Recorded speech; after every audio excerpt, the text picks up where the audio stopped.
Listen up, all day fam. Welcome in. It's Lofa and Brett. We're talking Seahawk football.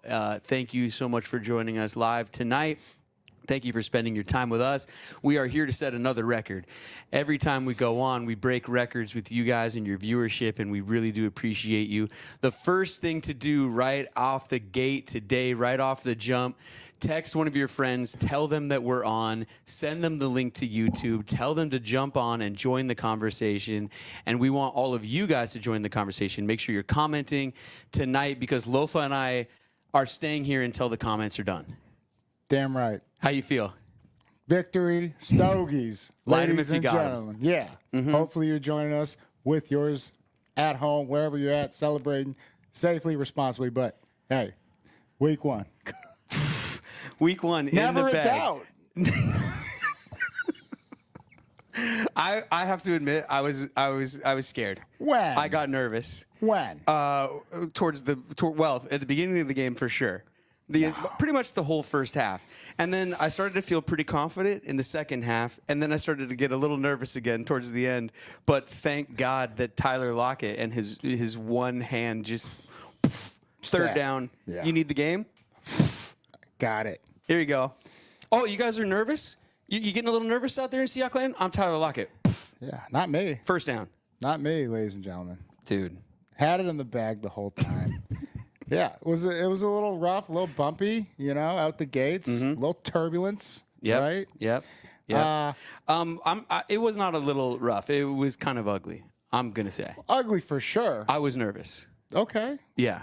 Okay, I'm sorry. Big time. Hey. McNeil was freaking out. I had to hold him through the first quarter. It's going to be okay, little buddy. No. Honestly, you should have heard some of the fans. So we were at the game. We were at Lumen today. Beautiful day, opening day. It was awesome. But the 12's freaking out around us in the stands. First of all, the national anthem. Like, set the stage. Oh, you're going to start right at the beginning. Let's go. You want to talk about electric? Okay. You want to start at the very beginning, and we'll start at the very beginning while you guys are joining the chat, while you guys are joining the feed and logging on. Well, let's start right away. You're Cam Chancellor raising the flag. Yep. Did you know that was going to happen? No. Because why were you holding out on us? Did not have. He kept that a secret? No insider information. Wow. Just got him up there flexing and doing his thing. Thizzle, absolute savage. That was. I mean, what a way to start. That's a way to set the tone. Yeah, hell yeah. Like, he was vibing out up there too. Yeah, you forget how massive Cam is, Yeah. I think the other team got scared watching him up there. Yeah. I think our guys got, rejuvenated. Like, hey, intimidation. I can't let that guy down. Well, Legends Weekend. Yeah. Tons of legends in the building. That was a really cool thing. If you guys were out there today at the stadium, you saw it. But, you were there. Cam was there. Cliff Averill was there. The list goes on. Marshawn. Yeah. Marshawn was there. You guys saw him on the TV coverage. We'll get to that. Well, we will see him. Doug Baldwin was Dougie there. B. Yeah. Dougie McBuckets. The list goes on. Yeah. Super Bowl champions everywhere. It was an honor to be in their presence. But the big story, man, 1-0. The Mike Macdonald era is off to a undefeated start. We're lighting cigars, victory cigars. Week one, it feels pretty good. Oh, my God. Hey, a win is a win is a win. You know how hard those are to come by? No. In this profession, this line of work? I don't. So, yeah, it's grateful, but I thought it was a solid show. It's not how you start, which was very rough. Yeah. It's how you finish. And finish strong. We were in line for my score prediction perfectly at one point. Sadly, that's what we were most excited about during the struggle. Was that Brett was like... Mathematically, I was in line to nail the score prediction. McNasty, get on that, though. Give us a fact check. Who chimed in? That's true. Someone had to have We won. should check our post. When Walker scored for the second time, then that ruined my score prediction, but then it got called back. Yeah. Then we kicked the field goal. Then I was in line for 1913 perfectly. It was, And Brett, there's still like 17 minutes left in the game. Brett's like, if no one scores a point, I was like, yeah, you win. All right, congrats. And I don't think, have we ever nailed one I've never nailed one, no. The closest I got was back in the day. I said the Raiders, that game where Jacobs went off for like 230 yards on us, and then we went to overtime. Yeah. Right? We had the mishap, and then I lost, of course. But, but man, I know it's like a pitcher like with a no-hitter going into the ninth, right? And then it gets broken up, and you're just like, no one's gonna remember. No one's ever gonna remember. Talk about this. They're not gonna say anything. No. I knew there'd be more scoring. It was wishful thinking. I was hoping you would be right. That'd be a hell of a way for us to start the season. That would be incredible, day, right? Oh, if that would have happened, bottles popping. Yeah, spraying champagne everywhere. You want to start with the offense or the defense? I mean, you already know where I want to go. I know where you want to go. Do whatever you want, man. What are you feeling? For me, honestly, we could switch it up and start defense because I think the defense was the star of the show. Whatever you, yeah. I mean, flat out. I mean, don't think. I know. Defense was incredible. They kept him in it the whole first half when the offense couldn't get going. Yeah. Turnovers when they had to have it. There we go. Look at Money Mike staying with us here. Defense made a statement. Julian Love, yes. Hello. Check out the headline. Yeah. Julian Love, 9 solo tackles, 1 interception. That's according to NFL.com. If you go to ESPN.com, he had 12 tackles. So I don't know what happens. Well, if I'm Julian, I'm an ESPN fan in that case. Because give me more numbers. Give me more. The secondary, though, just flying around all over the place, not giving Bo Nix anything down the field. He's checked down Charlie. Well, that's a combination of not just, them doing their job and tight coverage everywhere you look. We'll get to it, but even like the interceptions, there's like a couple people had the chance at it. Mm-hmm. So that's always a good sign for us. And sometimes an indicator that you're playing a young quarterback. But, it was very impressive. And that goes hand in hand, like I'm saying, with the rush. Even though we didn't get the sack numbers that, the Macdonald defense is always known for, pressure was there, and the ball had to come out in a timely fashion. And they aired it out. They went 43 pass attempts, 27 completions, which, I mean, that's pretty good ratio. But 135 yards? Yeah. Those are rookie numbers in this racket. 4 yards per attempt or something like that. Not a mathematician, but it's not awesome. Yeah, Bo Nix, 26 of 42 for 138 and the 2 picks. Yeah, could have been more picks actually. Yeah, Dotson had a chance at Spoon. Oh man, this. Then Dotson had a chance at Reeks as well. They were both right there. Dude, it was awesome to watch, and with everything that went wrong, they just kept us in the game, and they just kept believing. And I think it's more indicative of starters like literally not playing, preseason, right? So when there was the last game action, like if they made the playoffs as a free agent coming in, like January, February, right? So. Not too worried about it, not too concerned. I thought it was still a strong team performance, strong win. Yeah. I thought so too. Just like a strong win. Do you like winning? No big deal. Hey, we're undefeated. Dude, all right, Brett? Absolutely. I mean, you were the nervous Nancy over here the whole time, and I was very nervous. We were sitting together for I was very nervous, but the defense was not making me nervous. I think it's right that we start with the defense because all first half, I mean, creating 3 and outs. What were they on third down? Like incredibly inefficient. 5 of 18. I mean, our defense was incredibly efficient. Their offense was incredibly inefficient. Yeah. Because of our defense, you follow me. I was there with you the whole time. I think it was 5 of 18. Wow. You can stat check me on that, McNasty. By the way, ladies and gentlemen, McNasty, that's our nickname for McNeil. And so you'll see him one day. Stat guy. Yeah. We got to make him earn his way on this show, though. He's a big stat guy over there. Loves the numbers. You guys are filling up the chat. You're going to be putting in your questions. Like I said, Lofa and I will be here for as long as you are entering questions. So start getting those questions in, and then we'll open it up to the Q&A. But you can get your questions in early as we go through the entire thing here. I think we want to just kind of hit on our takes of the game because we know that the listeners and the viewers are going to steer us towards certain players as we get into it here. Yeah. But the secondary, I mean, I wrote down, let's see, let's see, players of the game, and then I had defense and offense separated. Under defense, I just wrote the entire secondary. Yeah. Because that's a good. They balled out. I mean, yeah, just consistent, just showing up, hard hits. Yes. Hard hits. Yes. Do you like that sort of thing, ladies and gentlemen? Number 2. Yeah, Jenkins. Number 2. Oh, he brought the absolute noise, and the running back did a good job on 1 or 2 occasions of bouncing out, and but just hitting him 3 yards deep in the backfield. You don't understand how disruptive that. I'm sorry, I'm going to light this Yeah, go ahead. before it goes out. This is the thing about smoking cigars and doing the show. They kind of go out. I just burnt my hand, but whatever. I got 2 of them. I'll be fine. The show goes on. So Jenkins missiled through there, and I think he was channeling his inner Cam Chancellor, and just you could hear the thud. Yeah. From the Delta Suite, which is shout out to Noriko and the gang. That's where we were. Segues for sponsors already. Shout out Delta. Sorry, yeah, Delta. Thanks for the flight this morning. It was awesome. Yeah, he flew up this morning to be here, ladies and gentlemen. Yeah, they got me here on time. We got for this. That's right. Sign up for 12 status. You're gonna love it. But just where it goes down as a missed tackle, and a lot of people are like, "Oh, you should have made that tackle." No, he's sending a message, right? And the message is violence. And so it was just so awesome to see as a former defender myself, just that attitude and edge and nastiness. And then we got the guy down. So it's just, but you always get credit for the miss, right? Oh, it was a missed tackle, but the disruption that it caused, it was just a thing of beauty. Just flying all over the place, just showing up everywhere. The linebackers, Baker, everywhere. Dodson. Everywhere. Dodson was all over the place. Everywhere.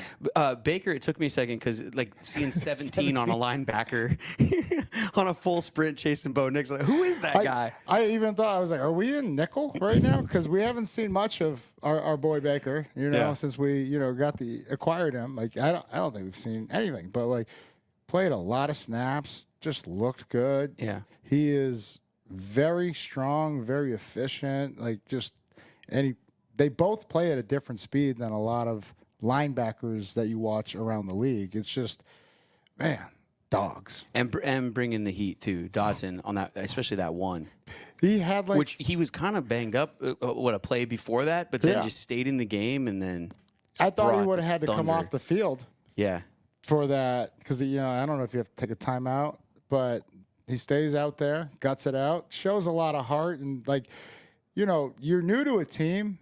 And how you really, and this fan base, the 12s, how you really let them know who you are is you go through those things, and then the next one he just killed the guy. Yeah, that was such a beautiful hit. All over the place. Just both these guys, very exciting. If there's specific things you guys want to hear us touch on, or you have specific questions for Lofa, like I said, make sure you're putting those in the chat, and we'll get to all of it. Thing I want to touch on. Mm-hmm. Sorry, I forgot about it. You don't have to apologize. Okay, sorry for apologizing. So there was one play that will not go talked about, but they ran a couple, and Sean Payton's always had a good screen team, right? It's a very complimentary piece to any good run game or passing situation. But so Dodson shoots through, and from my angle or vantage point, I was like, would I make that decision? That's a ballsy move. Got tackled by the. This is the one I pointed out to you. I go, you just got tackled by the guard, but still got the tackle, tripped up the running back, and it was just that is an absolute savage. That guy, he lays it all on the line every play, and all over the field, just like we were saying about Baker. So could not be more excited about these two guys that, a lot of people didn't know a lot about. But I watched Baker. He played a ton in Miami, and then Dodson, he finally got some playing time in Buffalo. But he was one of the best kept secrets, and I mean we're looking at a star in the making with Dodson. Yeah. Oh man. I'm so excited to watch this whole season now. Well, because everybody was so scared about linebacker, right? And I was like, "Yo, we're fine, ladies and gentlemen." We were scared about all types of things. I mean, and we're sitting here all smiles because of how it ended up. Oh, don't say we. Well, okay, sorry. Who's we? I meant we as Seahawk fans, me and everybody else out there watching. Who just spend a life in a constant state of nerves. You're right about that, because I get a lot of people that reach out to me on social media or text, and they're just we don't even know these linebackers. Right. I was like, I do. Don't worry. We're going to be just fine. We're in good hands. We're going to be just fine. Yeah. D-line, too, before we move on. Leonard Williams, for me, is the one I wrote down. I mean, Murphy, everybody's out there. Everybody's contributing. They had a great game. Like you said, I think 2 sacks ultimately was the total. But they wore them down all game long because the pressure was really ramping up there towards the end. And to me, that just means, they're leaning on them all game long, the D-line on the O-line. And they won the line of scrimmage, right? Yeah. Whether it was run or pass, it was very awesome to watch because, like I've always said, and you guys will always hear me say, the game is won in the trenches. And so it was just cool to see that physical dominance up front because that's where it all starts. And then, but I was very impressed with the entire defense. There was one play, I think we might even have been recording from our seats, but Leonard came through the middle. It was a run. Maybe it was a run like around the end, or Nix took it around the end. I can't remember what happened on it because we were just kind of watching behind the play. Leonard comes through. He grabbed the running back and just threw him out of the way. Yeah. Just chucked him.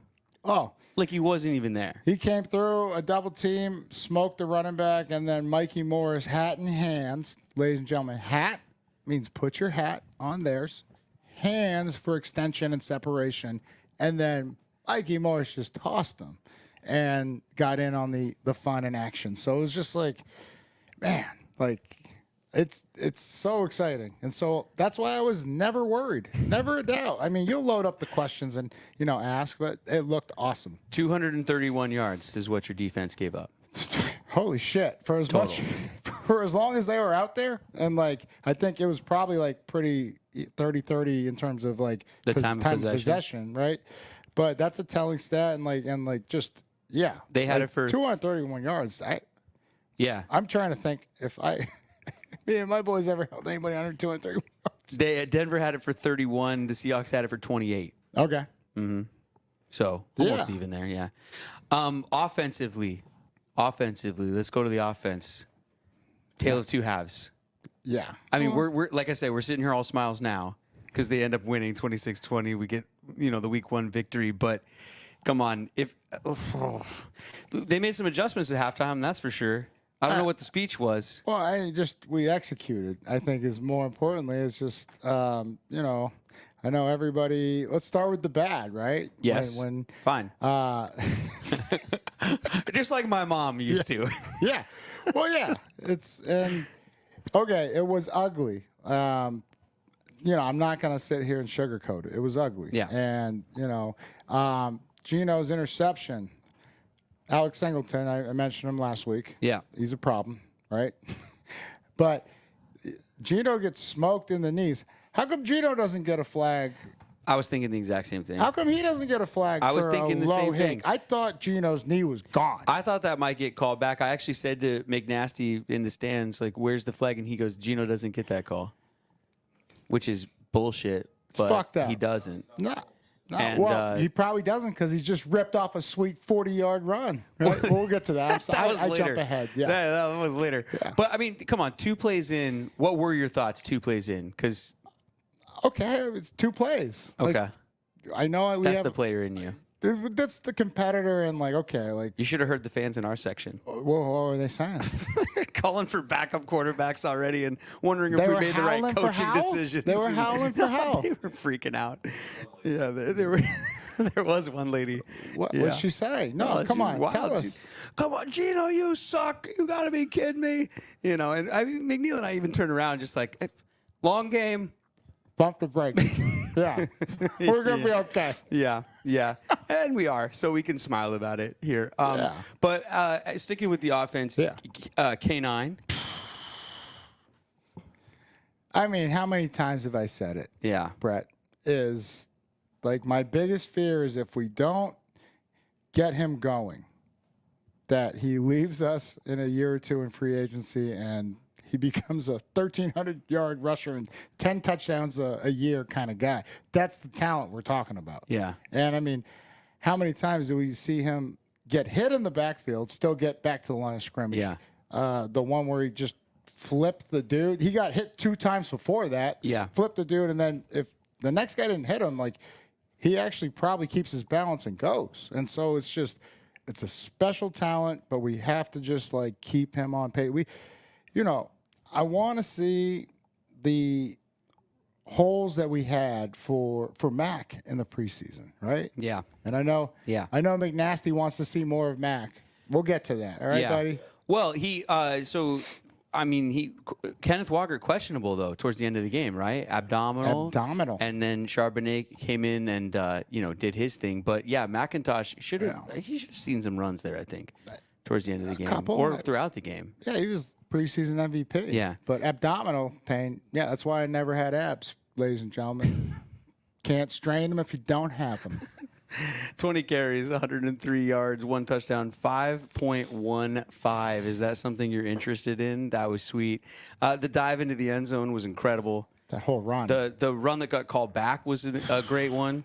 Yeah. Just poor guy. doing his thing. But Charbonnet. How about Charbonnet and those hands? Oh. On the broken play. Silky mitts. Lofa and I called that one from the box. Oh, we were yelling. I was just like, he's open. We had a beautiful view of that. Throw it. Yeah. What's and taking then so right long? as we say it, we turn around, we high five. Everybody else is still watching the play because we already knew the result. And watching Sharps catch that touchdown. Couple that we called early. Couple that I called early. Just real quick, I'll pat myself on the back. Go. What are you made some calls? The first Julian Love pick, Bo Nix let it go, and McNasty can vouch for me. As soon as he let go, I go pick. Yeah. My nana called that from her couch. All right. Like this. What else? You said a couple calls. What was the other one? Did you have another one? The one on offense. I just said. When we gave up the safety. The safety. Oh, you called the safety? Thank you. Nice job. Dude, almost 3. Yeah, well, almost doesn't fucking count. All right, but you called the first one. Yeah, well, the first one though that sticks with the offensive troubles in the first half because it really was a tale of two halves. I mean, 2 safeties. When have you seen a team give up 2 safeties? I'm trying to think if I've ever been a part of a game where 1 safety happened. I can't recall one. Yeah, No. You guys remember getting one? No. You had to have gotten a safety.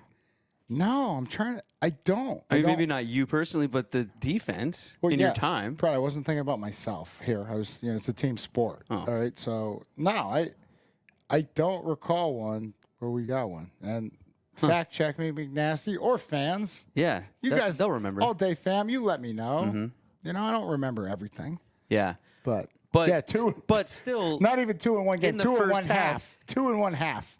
Offensive line little shaky. Shaky. Yeah. I thought it was a little bit of a flop. Oh, on the holding call on Bradford. I mean, the guy that guy, you're an actor. Did you not see some Top Gun acting right there? Top shelf acting. Yeah. Yeah. That guy's got a career. They still called it. The Charbonnet one looked like he got out. Yeah. I don't know what was going on that. Might be the homer in us, but definitely got out. Yeah. I blame the refs. Yeah. But I blame them for a lot of my problems. Do we have some offensive plays to look at here? What do we got? Not offensive plays, offensive plays. What do we have here? We got a couple of different clips. How about K9, though? 20 for 103? Yeah, pretty sweet. In the first game, too, which is what you want. And then Charbonnet adding a bunch. Look at this guy. Look at him. Just going. Yep. Later. There it is. And I'm going to jump from the 4. The dive is beautiful. Yeah. I don't think I've ever. Have you ever dove into the end zone like that? Yeah. No, I've never gotten the chance. Not even as Jake Rosati? No. I think he played mostly soccer. Although we don't know because on the Letterman jacket on the TV show, there's no sport. On the letter, there's no patch of a sport. Really? Yeah. So my character just wore a Letterman jacket, but we don't really know what it's for. Looks cool. Yeah. We should get really cool. all-day Letterman jackets. That's what we should do. Oh, there. Now you're talking. Yeah. There we go. There's an idea. Boom. Let's see here. I feel like though it's this 2 halves thing. I mean, even Marshawn, which I think we have, but even Marshawn went up to Coach Mack and tried it. Here we go. Yeah. See, because even Coach Mack was a little stressed. Good. It's all good, baby. We got this. But only Marshawn could do this. If I do that, I'm getting walked out in handcuffs. You can tell can you play it again, Mike? Because you can tell that McDonald's a little bit like, what is happening right now? Who is what? Yeah, you know what? Look at you see McDonald because he's not happy at first. No. And then he feels the strength Yes. of beast mode. Yeah, and he knows he's just like, he's not going to let go. He's like, who the fuck? Like, I can't feel my traps. But like, what's cool about it though, for me, is that Marshawn is clearly like, I'm gonna keep doing this till you smile and until you realize he has that infectious energy about him that you are always gonna have a good time when beast mode's around. Yeah. Right. And so I'm not surprised. That is fucking hilarious. That was a cool because moment. like, yeah, this is a first-time head coach. Yeah. In his first game. Yeah. And beast mode, which I got a text from two of our boys that were with him, and they're like, where you at? I was like, dude, I don't know. And I knew where I was, but I just didn't want to go anywhere. Yeah. So, but I'm sad that I didn't get to go give him a hug, Roy Lewis, and then I think who else? Cliff. We did see Cliff, though. Yep, saw Cliff, said hi to Cliff. And Dougie B. So, Yep. I still have never met Doug, though. I was standing you were right. 3 feet away from him today, but I didn't. You didn't meet Doug? I've still never met him. Because I'm too nervous He was to there put my for a hand whole out and say quarter. hi. I know he was. What were you doing? Not Didn't saying we hi. take a picture with him? No. I was standing right next to all you guys when you did take a picture, but I was just standing there like, I can't say hi. And also I didn't know what to say. I was texting a buddy of mine just going like, if I do say hi to Doug Bubba, what should I say? He goes, I have no idea. Hello? Yeah, that'd be a good thing to start conversation starter. I'll admit also, big fan. On my way to meet up with you in the fancy place that you were at, I also saw Marshawn in the hallway, right by the door that I was going to walk through. And I didn't have the guts to say hi to him either. Well, no, but just yeah, everybody. The only place he could be was on the field, where he wouldn't where you be could get left alone, bothered. Right, Yeah, and and he will still. I've seen him stop and give everyone the time of day. But like, I'm sure it's just. You're still trying to watch the game, right? And you're trying to, still be hospitable and, Well, and you know me, man. Like, I'm such a fan of the Hawks. I'm such a fan of you guys. I'm such a fan of pro athletes. And you've seen me meet pro athletes before. Sometimes it's not pretty. Like, I just kind of lose my shit and start hugging them or just start fanboying a little bit. That's his own personal story. I mean, you can share that if you want to get vulnerable and, share the time you were at camp. I turned around at training camp years ago, and Brock Heward was standing behind me, and I just turned around and was like, hi, hey, man, and threw my arms out. And he was kind of like, okay, I guess we'll hug right now. It was pretty awkward. Yeah. But that wasn't just Seattle fandom. That was like UW, some UW right? stuff in there too. Yeah. So I know this about myself, and so if I see certain Seahawks, like a Doug Baldwin, like a Marshawn, I just yeah. Trying to think if I ever fangirled out over somebody. Yeah, you ever been starstruck? Starstruck. I mean, I'm sure I have. Nothing comes to mind. Oh, Dave Matthews. Oh, that's a cool one. It's a dope dude. Yeah. Yeah. But not athletes. Athletes? Yeah, Joe Montana. Oh, that's cool. Maybe you guys have heard of him. But so, yeah, my dad, I'm supposed to be going to my game, and my dad's like, hey, I was like, we're going the wrong way. Like, that's like how attentive and how observant and like how I was like, I'm ready to go play football. And he was like, yeah, we got to make a quick stop. We just roll right up to Foxborough Stadium.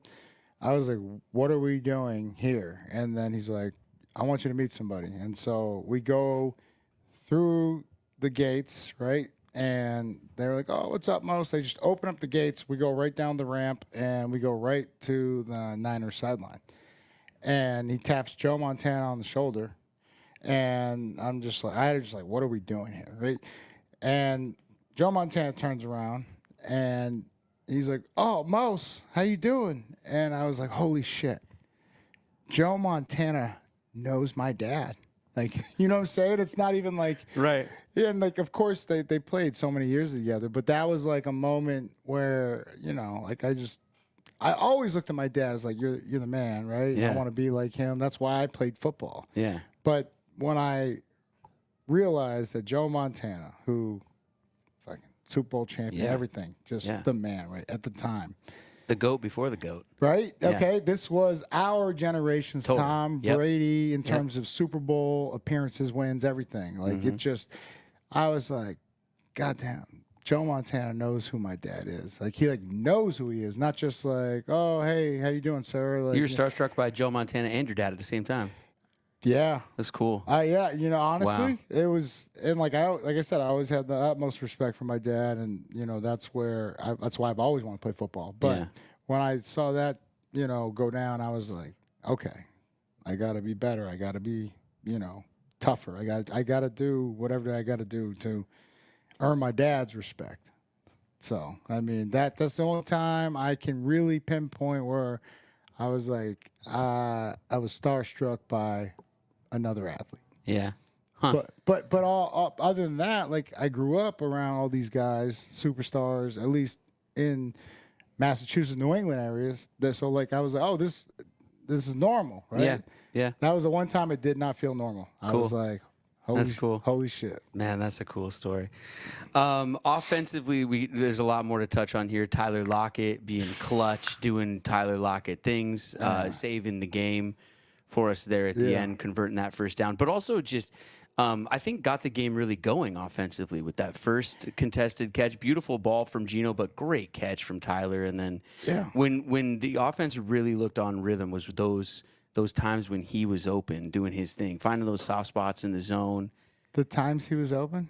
Well, he's always open. Okay. Yeah. Now, there. He's always now open. we're speaking the same Throw it to language, him. brother. But I've always said this is like out in the field, like, and this is why I love JSN too. Like, Tyler has this special ability, spatial awareness, and I've always talked about this, and I will continue to talk about it.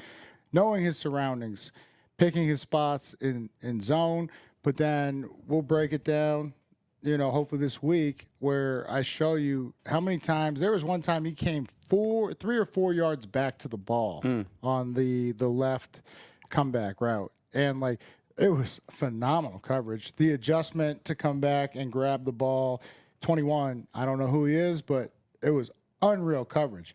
But first down. It's just like, so I've always said, out in the field, this is him, JSN, how we get down the field. And then that's where it's DK time.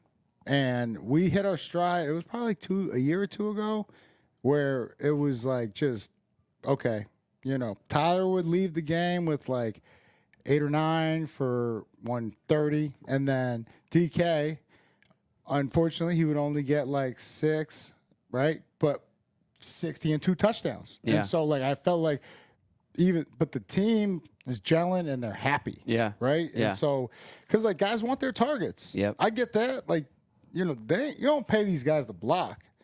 That does come with the territory, but it's just, you got to, like, pick and choose your spots for each guy and their specialty. Like, what makes them special. Yeah. And DK, like, in the red zone, like, I don't care how blanket he is. He's just a monster. Throw it up to him. Yeah.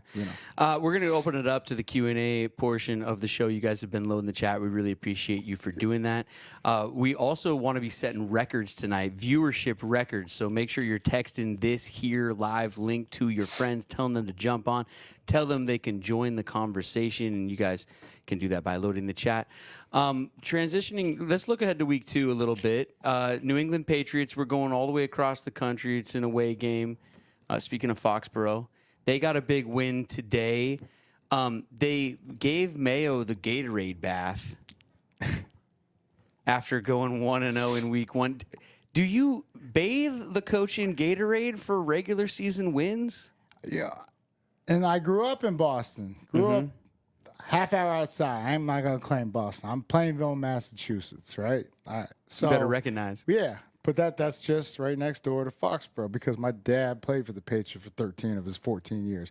But it signaled to me an appreciation of their coach, but also kind of how messed up things have been the last few years. You know what I'm saying? The relief. Well, it's just like, hey, like, we came into a game that no one outside of New England picked us to win because Joe fucking Shiesty, whatever his nickname is, Joe Burrow, and I love that guy.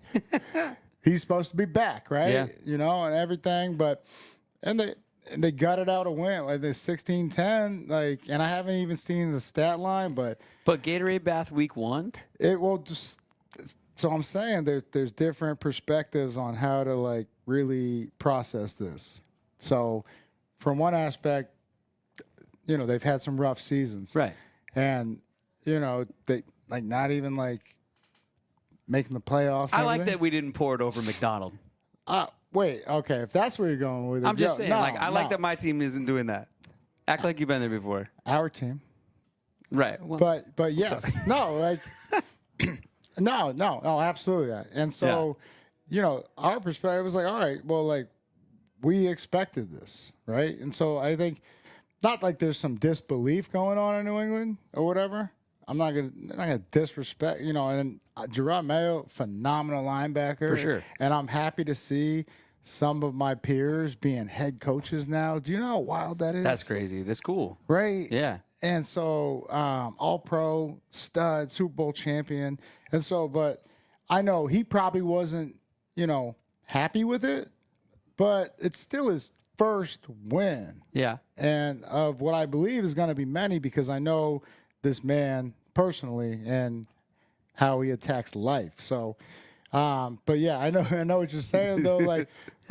But you know, like for Mikey Mack, I didn't see that shit happening because it just we've had several good seasons, even though we did just let Pete go, you know, and so we expected still greatness to come. Yeah. And so, you know, we'll see. You know, it's week 1, man. Wild shit happens. There's all And kinds of wild shit. Yeah. But what about looking ahead to this matchup, though, a little bit? I mean, 2 1-0 teams. yeah, we're both undefeated. Yeah. They're wild. It's crazy. Throughout the record books. Yes. I don't think it's ever happened. Ladies and gentlemen, no one's ever our been defense is undefeated going to take it going to into the these week guys. 2. I'm pumped, dude. I'm pumped for our defense going in there. I think it's going to be I got to look at the stats, but I did play against Ramondre Stevens in fantasy, and he beat the shit out of my team. So I don't know what he had, but there was a lot of points. What's that? 3-yard rushing touchdown. But he had to have more than that. I lost by a significant margin. Yeah, he had to have McNasty. more than just one 3-yard rushing touchdown. If that beat me, I just quit. And I've never quit anything, ladies and gentlemen. But, like, yeah, it's time for me to leave fantasy football. If that's... 25 carries for 120. Oh, by the way, ladies and gentlemen, he had 25 carries for 120. Damn. On top of that 3-yard On rushing. top of the 3-yard touchdown. Okay, McNasty. Yeah, it didn't affect him. That he fumbled. And Hey, speaking of fumble, well, that'll have me going back to the Broncos game. I was just gonna, Yeah. I was gonna call out Kayvon Wallace though, real quick, because Oh, we yes. had him on the show, guest of the show. No, this and needs to be talked Because you about. brought up fumble, like Yeah. he said he was gonna do something in the game. He told us that he was gonna do something in the game. Yeah. And when I saw him punch that ball out, man, like, I couldn't have been more excited. just a man of his words. Honestly, I saw him come running out for the game. He came running out of the tunnel with no helmet on, showing off the green hair. Yeah. And I knew it was on. So Oh, dude, and just all day, fam. The electricity and the positivity that this guy exudes. Like, I can't, you know, preach it enough that he's a special human being. He, you know, 2-time national championship, Brett. yeah. All right. Got one early at Clemson. I don't care when he got it. He got it. All right. He sure did. He needs to change his Wikipedia, though. Well, yeah. Like, yeah. They got it wrong. Well, you know, and we've seen with the ESPN and then NFL Network and then there's 3 different sites. Yeah, they they have got 3 it different stats. So, That's all right. Wikipedia thought I was 10 years younger than I actually am for a long time. So well, then you love him. the internet's wrong on Yeah, all you kinds of but stuff. you love him though for that, right? That's a good miss for them. For That you, is, yeah. Right? So you just a special human being. That's all can- I'm saying. Like, Yeah. and then he goes out there. He said, "When I get on the field, I will make something happen," and he does it Yeah. with limited chances. Like, it wasn't like he was playing 100 plays. He's like, I'm going to make my presence felt. That's the thing for me. Mike, you can put up the first question whenever you have it. That's the thing for me. It's the turnovers from this game. The 2 picks, the fumble recovery, like we said, they could have been more picks. I mean, that's what's been missing. So to see that in week 1, to see a direct result of this, new defense or whatever we think it's going to be, to see it out on the field today, I think that's what has me really encouraged. We haven't even talking about Reek Woolen. I know. We didn't even get there yet. Because I want to get to all the haters. I want to get to them. You can go after him. Everybody's texting me talking about Reek. I was like, hey, just saying, kid's a stud. Here we go. Stay tuned. Beyond balance, but with 3s? Is that how it is? B3 yond balance 3. I think it's just beyond balance. Maybe the handle was taken with the E. Anyone else yell Leroy Jenkins? Leroy Jenkins. Every time Jenkins made a play. I love that you know that. Yes, absolutely. Savage. Yeah. You don't know 2 that brand clip, new do you? safeties. 2 brand new safeties. What? You don't know that clip, huh? Leroy Jenkins? I used to yell this at Leroy Hill back in the day. What was it, like World of Warcraft? Yeah. Yeah, when they... Yeah. And they're like strategizing. He just goes running in there. They're strategizing. He's like, all right, chums, let's do this. And then he takes off and he just yells, Leroy Jenkins. And then they go, God damn it, Leroy. Why are you always going rogue? So I used to yell this to Leroy Hill all the time. But yes, love that. Yes, I was yelling that up there, and I will be yelling it from now on. We might even make a shirt just for you, big dog. Beyond balance. Love you. Love you. Hell yeah. Good looking out. Thanks for putting the comment in. Here we go. Coach Bud Kilmer from the Coyotes. We got West Kane in Texas. Son, you wouldn't know. A sneeze and a wet fart. Oop de oop. Okay, so Coach Bud Kilmer. That just makes me laugh, man. That is awesome. It makes me wonder if they knew the difference between a sneeze and a wet fart. Yeah, there it is. There's the line. Oop de oop. Oop de fucking oop. Fucking oop. Oop de fucking Your oop. dummy-os can't run a simple draw. And then he benches him. I did a panel one time with James Vanderbeek at USC. Dawson's Creek? In the film and TV department. Yeah, Dawson. Yeah, he was there. I asked him about John Voight and working with him, and he was like, he terrified me. Did he? Like every day, terrified. He was just in character. He would just give him that sort of like nothing, just like the coach, just kind of give him that hard ass thing the whole time. And then he said that at the end he realized that he was doing it on purpose, and that so was that like what the method actor or the guy? That would be a little bit method. Is yeah. it? Yeah. Or can you? Because I don't know, but I want to know. Yeah. So so you don't break character at all. You're just staying in that, and you're just trying to. If you're full method, push everybody. Yeah, you want them to call you by your character name and call you by your character name. Some I people have to call him Bud Kilmer. If he wanted Coach it, Kilmer? If he wanted it, Get and the you were on the fuck crew of outta the here. movie, You had, oh my God! I'll bet he had people just calling him Coach. What's up, Coach? Hey, whatever it takes. Whatever you need, but that's fucking wild. Isaac, 12-4 life, Lipnick. He's been here before. Yeah. Here he is again. Saw a Tatupu number 51 on a 6-year-old walking into Lumen today. Did a double take and high-fived the kid. Curious Lofa's thoughts on how T-Dog played. I think I love him after one game. Defense, let's fucking go. Hawks. Absolutely, Isaac. Let's fucking go. Isaac, astute observation, and I'm not talking about finding the kid with a jersey that someone passed down 7 times because I haven't played in 12 years. I'm talking about Dodson. Just everywhere, bringing the nastiness, the funk. Love him. He was underutilized in Buffalo, and I'm so excited. Like I said, we're watching a superstar in the making. He just needed more opportunity, and he makes the most of it. He was right there. I thought, remember, I was like, oh, pick. I go Dodson. Yeah. And then I was like, oh, no, Woolen. I swear if you watch that clip, Dodson almost goes like, whoa. Yeah. It's like he thought he had it. He was like, hey, good job. Yeah.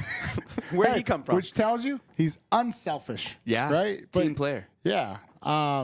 Yeah, brother, appreciate you. And good observation. Yeah, he's special, man. He was all over the place. I'm just going to look. Just tough. 7 tackles solo, 1 assisted, 1 tackle for loss, flying all over. Could have had the 2 picks, like we said. Had the other one hit him almost. Hit him just in the 0. Just hit him in a bad place. Yeah, in the hands.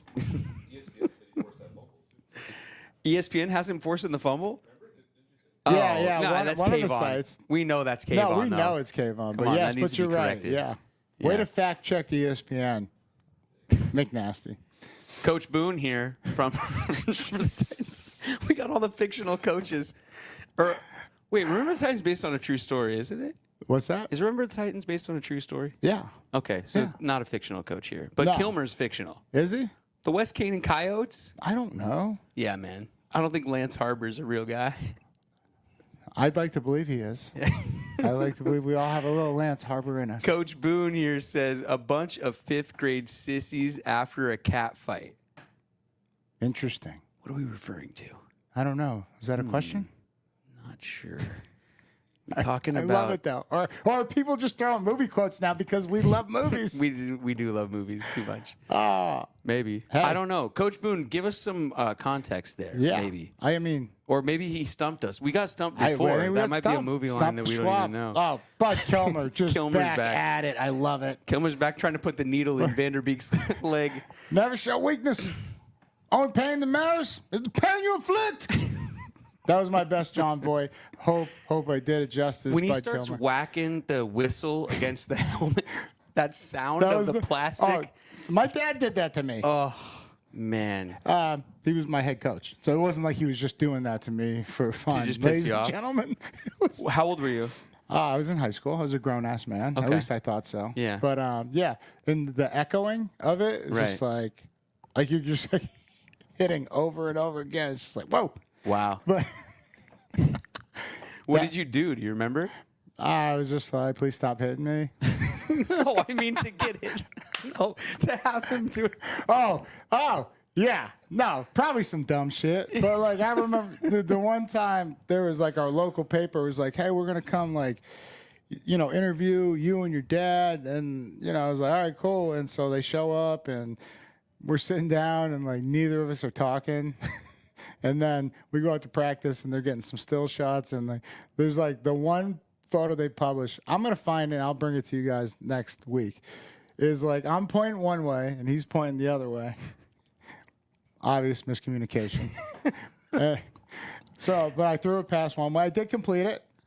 But he was like, "That's the read," and like I'm pointing that way. I was like, "Oh, I completed the ball." He throws me out of the huddle, and he goes, "Get out of my huddle." And I was like, "All right." And so I'm walking away, and he's like, "Bitch." So like now you can see why like college coaching and then NFL coach, it didn't faze me when a coach was talking shit or talking angry. I was like, it is what it is, par for the course. I mean, I'm dealing with a 14-year NFL veteran, a former Pro Bowler, right? And so I knew what to expect, but it's just, God, man, I miss that guy. That shit was hilarious. All my boys are laughing at me too. Of course. They're like, you just got called a bitch. By the head coach. On the field. Dude, During the game. it's hilarious. It was just a practice, thank God. Oh, okay, sorry. Yeah, but And it's your dad. Can't call him dad on the field. No. I knew that. I never made that mistake. Yeah. So, but I mean, just oh God, so many laughs. I hope Bud Kilmer comes back. That is cracking me up all night. I Man, wish I remember could've played seeing for Bud Varsity Kilmer. Blues. Do you remember seeing Varsity Blues? I remember Absolutely. seeing Varsity Blues at the Mount Lake. What is the 9? What was the? What is a Regal now? The Mount Lake. Well, whatever. Anyway. I trust McNasty over here. Oh man, I went back in the day when you would block off like a whole row of the theater for you and your friends. That was fun. That was a good time. You had the juice like that? Yeah, man. Especially to see Varsity Blues. Come on. Paul Walker. Yeah. R.I.P. Big ups. All right, yeah. Alina Dahl checking Alina. in. Here's one of our favorites. Alina, welcome to the chat. Thanks for being here. Brett, was your section near Norb Cam. they were saying the same. I kept yelling at them to keep quiet because he kept saying the Broncos will get a safety, and then they would. I said, stop jinxing us, lol. Yeah, what the hell? First of all, it's Did you game say one. lol? Yeah, it's game one. It's drive one. It's Yeah. quarter one. Yeah. But as Seahawk fans, we tend to freak out. But I don't understand the. Well, I love the fans that yell from the stands the specific things to pro players as if they're gonna look up and listen or take that advice. If it's good coaching, I'll listen. I just want to get better, ladies and It's gentlemen. not what I heard in my Yeah. section. I just heard a lot of negativity and a lot of wanting to make changes. But can you decipher through the noise, right? Mm-hmm. Like I said, I'm taking it back to like my journey as a player and, coach. It's like, but especially as a player, there's coaches that, other players and people I know, they're like, oh, my coach sucked. I was like, well, he has to know something about football. Right. What can you extract through the noise of even him telling him that you suck? Right? Yeah. I mean, I just told you my dad called me a bitch. And I was like, okay, maybe I made the wrong read, but we still completed the pass. And he was just like, yeah, I'm a huddle. I was like, all right, okay, my bad. But either way, he was right when I went back to film. Yeah. It was a further completion and could have been more yards. Yeah. And so, like, cut through the noise and, like, get out the most of the information that you can to get better. It's all about getting better. Well, if they would have taken Geno out of the game, there wouldn't have been that long run, which I know we have, and Yes. we could look at that now because it was a thing of beauty. Play breaks down. He's got to get roll out of there. that beautiful bean footage. Before you know it, Geno Look at this guy. looking like Geno Vick with the number look at 7. This. Ha! Yeah, Gives him the juke right there to number 6. And then Number 6 is chasing him from then on. I mean, he breaks him down, goes around him, and then from the 10 in, he was not going to be denied. You thought he was leaning sliding? forward. You would never slide. Geno would. Here we go, look. No, look at this. Breaks the pocket. Oh, yeah, I got this. Yeah. He jukes the guy from 12 yards away. Wait, can we see this again? How far away is number 6 when he gets juked? I mean, too far away that he couldn't recalculate. I'll say that much. Like, Here it is. Look at this. This is a little. Oh, he's at least 6 yards away. I mean. Yeah, Look, keep those knees up across the goal line. Hell for yeah. 6, I know. I bet in that position. And I don't think I've ever got juked like that. Yeah, As slow as I was. not like that. It's never been that ugly. But. Geno's never been this fast. He said in his post-game presser. At 3, he's never been this fast. He said in his post-game press conference that he feels lighter than ever, he feels faster than ever, and he said that on that play he was feeling all of his off-season training. Well, I mean, he's not wrong. There you go. The proof is in the pudding. Hey, man, Geno can run. He can do it all. What a beast. Just ripping off a 40-yard run. Is that good? We got one here yeah. from Stone Feet Forsyth These names. and Anthony Flagford. Uh-oh. I think I know where we're going on this one. Okay. The defense saved our butts today. Yep. I'm in agreement on that, especially through the first half. A little disappointing seeing them give up that last touchdown, 26-13. Looks a lot better than 26-20. Very excited for the rest of the season. Yeah, I mean, look, if Tyler Lockett doesn't convert that first down there, they get the ball back. Did they have 2 timeouts, 3 timeouts? There was plenty of time. I think they had one with 140. Well, they burned one to what is that? Half a match? What the heck? What is this? Matches for ants? The defense, that's why I started the show by saying the defense was the star of the show for me. No, I know what he's saying, though. Yeah. The fact that they came back down, I think there was 6 minutes left when they got the ball, and then we gave up that touchdown, which led, it was probably like a 4-minute drive, but it's alarming, right? But I feel like, okay, they're down 2 scores, right? Yeah. So I was never worried. We were not worried, but let's see. There was about 6 minutes left on the clock. They were up by 2 scores. We were definitely not worried. Then we kind of started walking. Then things started happening, and we started looking up at the TVs more than we were when we started walking. That's for sure. Well, I'm never not going to watch football. No, Brett. I understand that, but I'm just saying that it was definitely not a let's pack it in and they made it interesting there. A little. They get paid too, Brett. Yeah, that's true. All right. But I do understand the concern. I don't think this is something that's going to linger or we have to worry about. It was more just, and it wasn't prevent mode. It was still, pressure packed. Like they were bringing the heat, when the time suggested.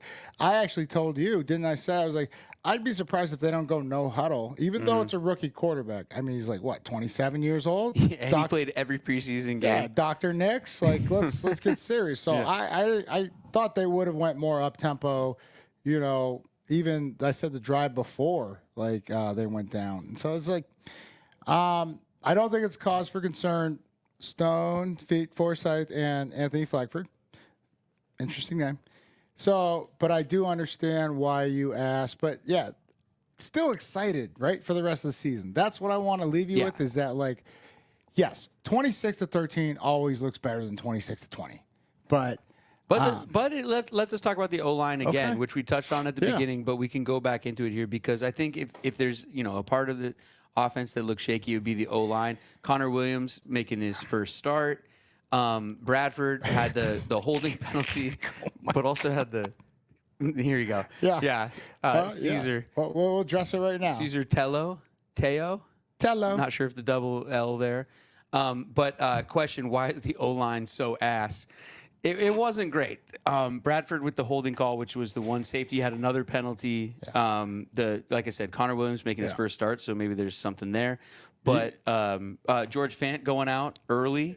Yeah. Forsythe coming in. Yes. So. Yeah, I mean, a lot of variables you just spoke about. A center they got here, like, what, 2 weeks ago? Like 3, maybe. What? Yeah. Did he even play in the preseason? No. Okay. Geno played one drive in the preseason. Okay, yeah. I mean, and even like we go to the defense side, Baker played nothing in the preseason. Right. I don't even think I saw. Like, when I was like 17, I was like, "Who's that?" Yeah. Right. You thought he was a DB. I was like, "No." I go, "That's Baker." Yeah. So, But the O-line is what we're talking about. absolutely. But it goes to chemistry and time in the system. Like he came over from Miami, Connor, and then you were talking, and then when you lose Fant, that's an experienced offensive lineman, right? So even what he might lack in, ability these days because he was a phenomenal athlete, but now you get to year 7, 8, 9, whatever, like these kids just get bigger, faster, stronger. And sometimes they don't know where they're going, but that's what you use to your advantage as a savvy old vet is like, I know what to do. I just you just heard my back crack. I was just like shit happens. Like you get old, quick. Yeah. So I think it was a combination of that, and like I think the tough start offensively, especially with the O-line, was a combination of those factors, and then it'll only get better going forward, but came away with the win. And I know you guys are like, we got lucky. No, it will become a pattern and a trend that we can rely on once these guys get continuity and just chemistry. I don't think I would never say lucky for this game today. Maybe some crazy people from the section I was sitting in are out there saying that, but the defense, they earned it. Every time they needed to do something, they stepped up and did something. They needed a takeaway. They were there for that.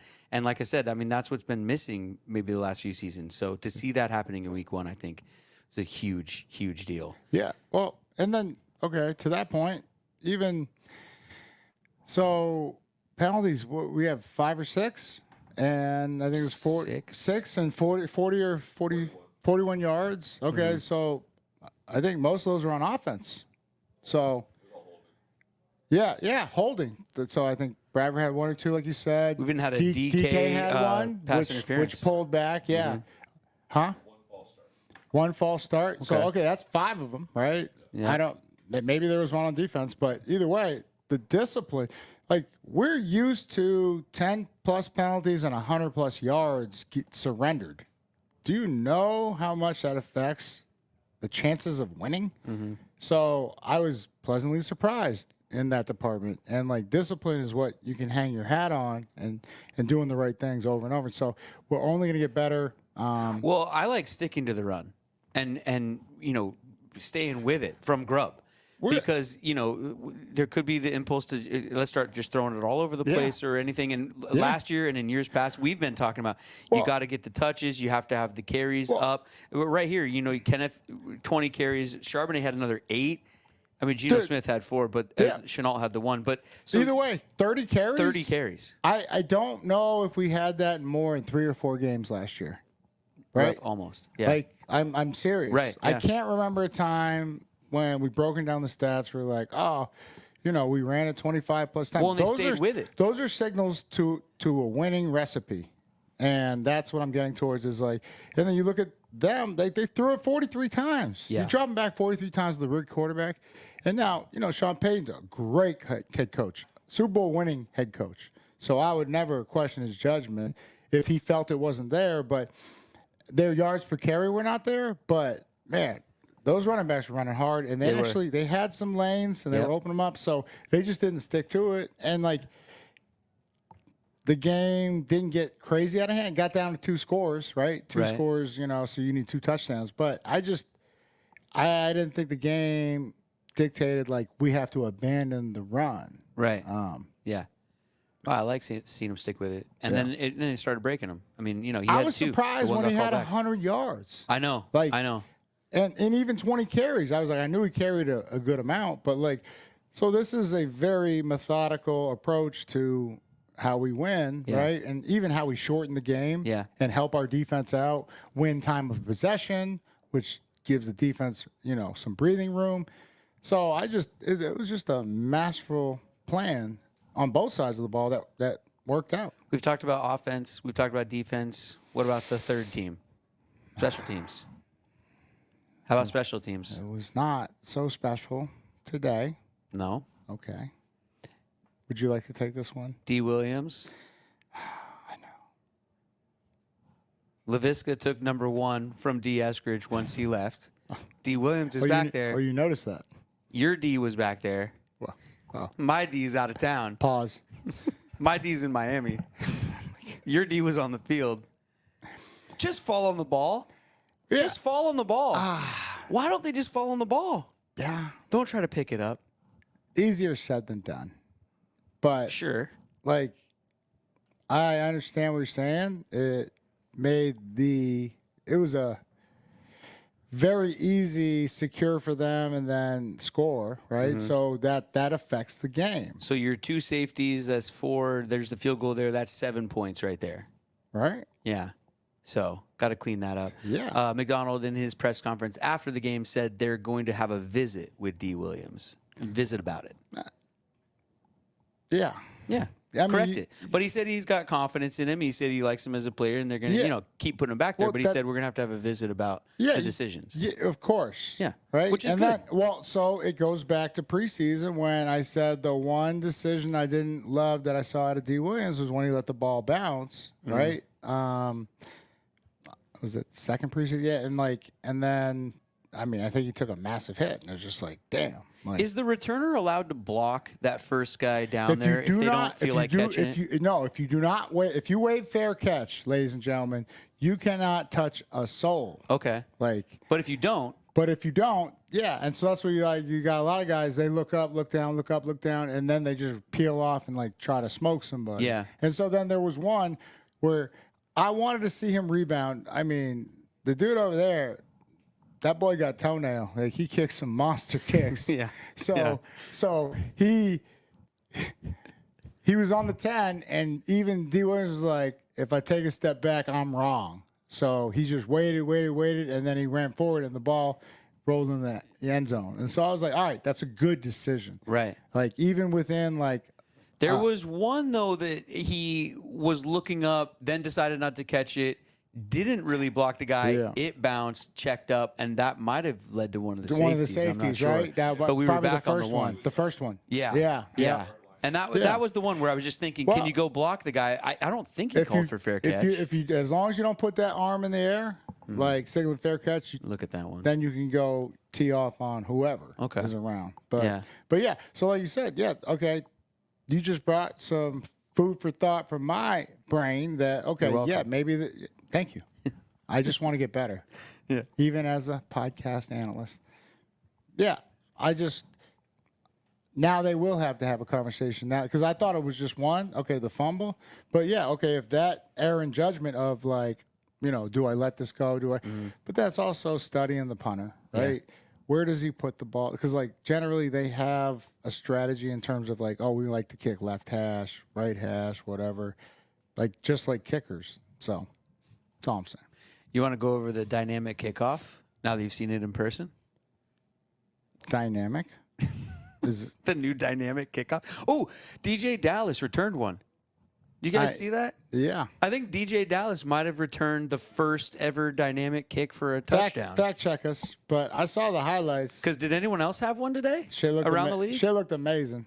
He looked fast. Just ran through people. Yeah. And then outran people. Yeah.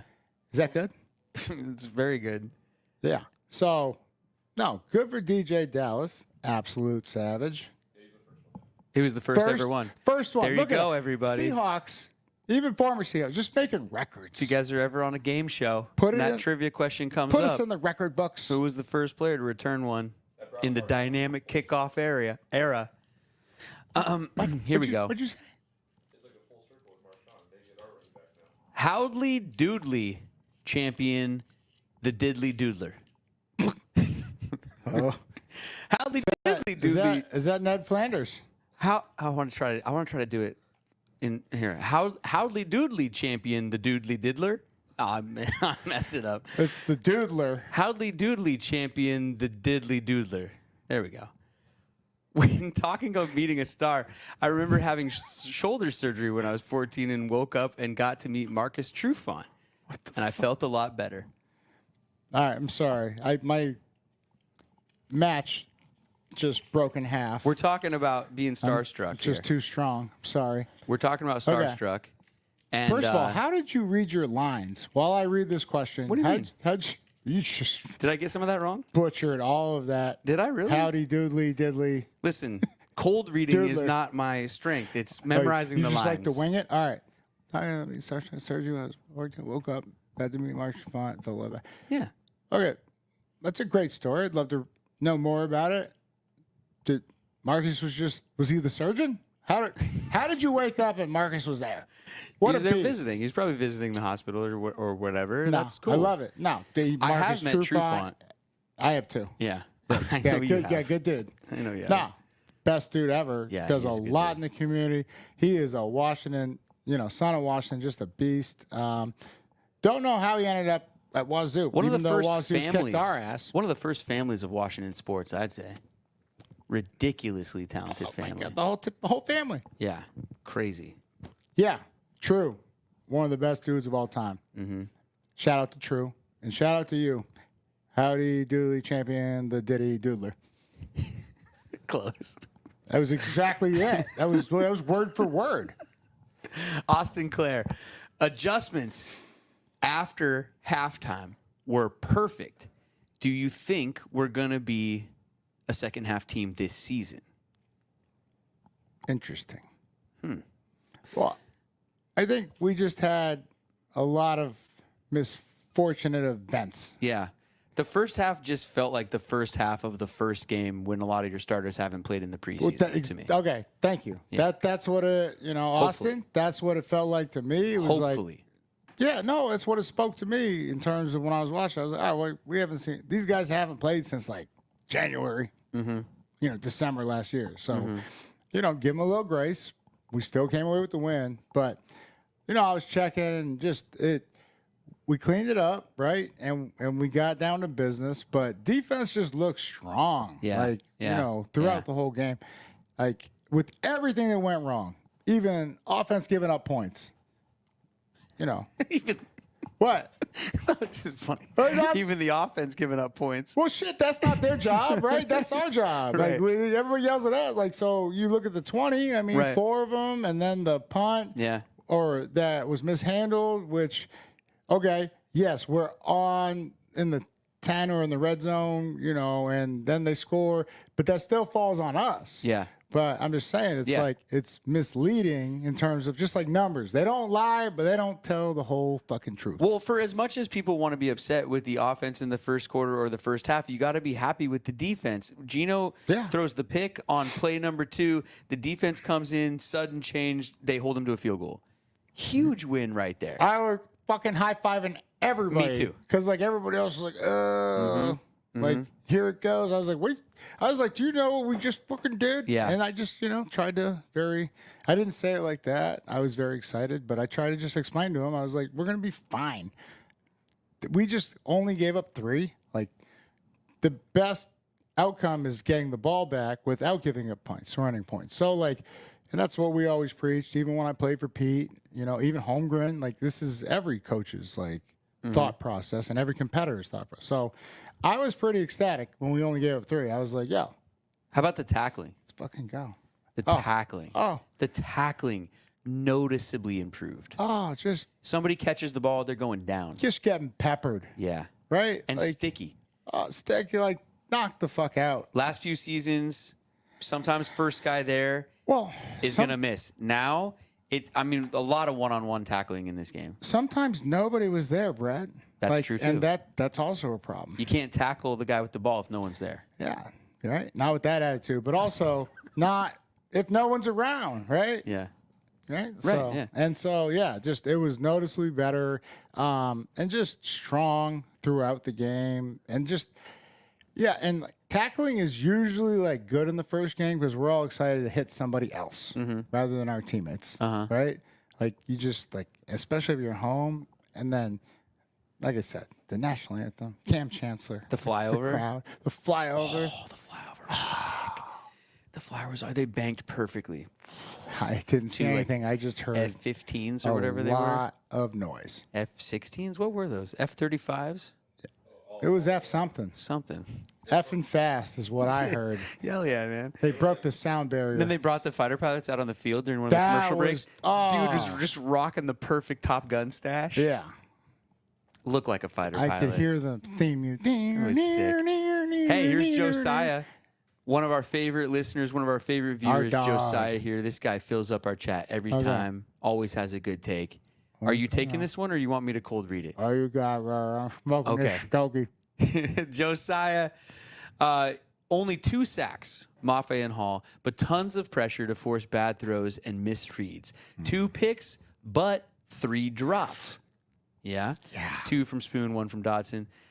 Blanket coverage made Bo opt to throw the checkdowns, etc. Checkdowns, ton, etc. This is a scary D in the making. Completely agree. Josiah's always on it. This is what we've been saying the whole time here. Like, they could have had more turnovers. They probably could have even had more sacks. But like I was saying, I think the D-line just wearing down the O-line was awesome. Just laying on them all game. give 'em the business. Controlling everything. Yeah. Want to see a couple more sacks probably. But, coming out of there with 2. Oh, we had a chance, Pretty good for actually. week The 1. one you pointed out to me. The rollout. Yeah. Where? Oh, Maffei, Maffei. right? Yeah. So I'm in. Well, I jumped out of my seat. I was like, just don't leave your feet. Don't jump. Was this first half? I'm trying to think of Yeah, when it was. they were down in the red zone First at half. the 15, 20, and they roll out. We have everything blank. Spoons all over the guy in the flats. Yeah. Right? And then Maffei runs through free. It's like, okay, this is where we have, ladies and gentlemen, as we're rushing the passer, slow down your mind. Just be like, all right, just hit the fucking guy. Like, right? Don't jump. The last thing you should do. Like, and look, I've been there. I'm not gonna. Like, I've done it. I've messed up. Players fuck up. But you get too excited, especially when it's like could be like I think it would have been his first sack, you know. But it happens. But no, good call. Pointed out, and then the 3 dropped. Yes, I'm going to battle you on 2 dropped interceptions from Spoon. The one that went over the receivers and like through, okay, yes, it did touch both his hands. However, I'm saying that was goddamn rocket. Like I was in the fucking Josiah. I was in the deepest section you could. It was a sweep. I'm not gonna act like, oh my God, I was up in the 300s, but I was up by the 300s. That guy threw some fucking heat on that ball. That was I didn't know Bo Nix had some. I was gonna say that was his most impressive throw of the day for you. I didn't know he had a rocket like that. Yeah, I ain't never seen a rocket like that. Like that's because you've been watching him play in Seattle, and he hates playing in Seattle. He's had a rough time in Seattle. He does not ever want to play in Seattle ever again. And then the next one and I'll get this clip and I'll break it down. The hip flip and turn and then attacking on the one. I know which one you're talking about. It was the right sideline, and Witherspoon came downhill, and then he broke it up, and everybody's like, oh, it should have been a pick. I was like, do you understand how filthy of an athlete and explosive you have to be to put your foot in the ground, turn around, and redirect at full speed because the receiver was pressing upfield and then just stopped and pushed off? He backed, put his foot in the ground, came back, and it was thrown outside. And he almost had, I was like, I don't credit him as drops there. Now, our boy Dotson, I tell you by the way I see him play, he will even say, yeah, I should have had that other pick. But, man, kudos to you, my brother. You know your ball. Like, those are opportunities that you would like to have back. But think about it, though. So then if we get 3 more interceptions, like, that's, I don't know historically if, like, even a defense I played on or the Legion of Boom have 5 or 6 turnovers. In one game? I'm trying to think of it. Like, maybe 4? Like 3. We always shoot for 3. Wait, McNasty's got to get on that. Yeah. How many? Hey, Nash, what are you doing? Even at the height of the Legion of Boom, how many? Oh, he's looking We're for fighter over jets. the fighter jet. That was like an hour ago. Oh my F-15s? God. All right, so you were right. F-15. F-15s, all right. F-15C. But yeah, Josiah, just think about that. And do you know how much different a game score-wise this becomes if you get those? But either way, the thing I'm most excited about is the low numbers of penalties and the yards that it cost us, which has plagued us in terms of putting us behind the sticks and everything. Yeah. So well, and I mean, he wasn't throwing the ball downfield, so there wasn't much long PIs or anything like that either. But the other thing, everyone's talking about him checking it down, but he's checking it down because no one's open. Tight coverage, real sticky. The secondary is not letting anyone open down the field. Alina Dahl jumping back in the chat. You guys are awesome for hanging out, by the way. Just quick word to all the viewers out there. Thanks for sticking with us and texting your friends and everything. Keep doing it because Lofa and I will sit here as long as you guys keep filling up the chat. Keep throwing those questions in there. We love them. Lofa, we November babies need to stick together, even though I'm older by almost 9 years. I collected football cards growing up. Did either of you collect any? Hell yeah. Have you? Oh, I got it, Mike. There's a couple questions here. Also, have you watched Marshawn and Mike Rob's new channel? It's hilarious. So 2 different questions there. I want to start with Marshawn and Mike Rob because I have checked it out. It's awesome. Anything Marshawn does, I'm watching. Yeah. And I mean, even his politicking podcast. I mean, the guy's hilarious. A man of many talents. Yeah, and him and Mike Rob are great together. Yeah. Yeah. So it's fun to watch. So what am I answering? I don't know. I was answering that. Have you watched Marshawn and Mike Rob's? No. No? No. Okay. I love them, but no. Okay. I'll send you some stuff. Yeah, send me some clips. All right. What about collecting? Did you collect cards growing up? Oh, you're damn right. I did. Did you ever go to card shows? Hell yes. They still have them. I did it all. Yeah. Did it all. Card shows are fun. I lost a lot of my cards. I had a chest full with duplicates of great ones. Mm-hmm. And football, baseball, everything? Everything. Mm-hmm. Hockey, basketball. So my most prized card would probably be that was an 85 Fleer, Michael Jordan. Maybe you heard of him, Alina? Yeah. I traded 2 Art Monk rookie cards and 1 Joe Montana for that. Wow. And the older kid thought he was taking advantage, but I knew sports. I was like, Actually, I didn't know sports at the time. I was like 8. But he was just like, he was giving a good sale. He was like, no, you don't know who this guy is, Michael Jordan. And I did know who Michael Jordan is because, like, I think the first pair of Jordans came out. And so I was like, yeah, I have his shoes. Yeah. And nobody else had shoes. A lot of people had cards back then. But even Joe Montana had a couple Super Bowls and everything. Right. But he didn't have a shoe. No. Well, that spoke to me as a young entrepreneur. I was like, okay, yeah, here you go. Like these, I was like, I gave the hard sell, Alina. I was like, look, these are my only 2 arts and my only Joe Montana. I had 4 of each in the wings. But, either way, he felt like he was getting over. It's a negotiation process. Hey, man. So don't show him your cards. Well played. Thank you. Yeah, and I didn't. No. I just took the one I wanted. Nice. And then I also got the Ken Griffey with the bat. Yeah. Right? Yep. In the practice jersey. Is it practice? It's like that blue jersey. No, it's the white one. Okay. You're With it on his shoulder. I'm going upper deck. Okay, I see. Upper deck. Yep. No, I know upper deck with the hat all high. Yep. Right? Yep. Looking like the 17-year-old he was. Yeah, man. Beast. Oh, yeah. Barry Sanders, 1989 score. Got 2 of those. Got Deion Sanders, 1989 score. Emmitt Smith. But, yeah, I lost, like, all the duplicates and triples and everything. I had, like, so many of them. I lost them back in the day in the flood. Oh. Yeah. Oh. Yeah. I've just lost them. I collected a bunch. There's a box at my parents' house still in the upper of the closet in my. You probably got a lot of magic bedroom. in there. There's some. There's not as much as you would think. I used to have a binder because I would separate the good ones and then sort of all the rest. And whatever the binder with all the good ones is what I can't find. So yeah, I don't that's know a problem. where that is.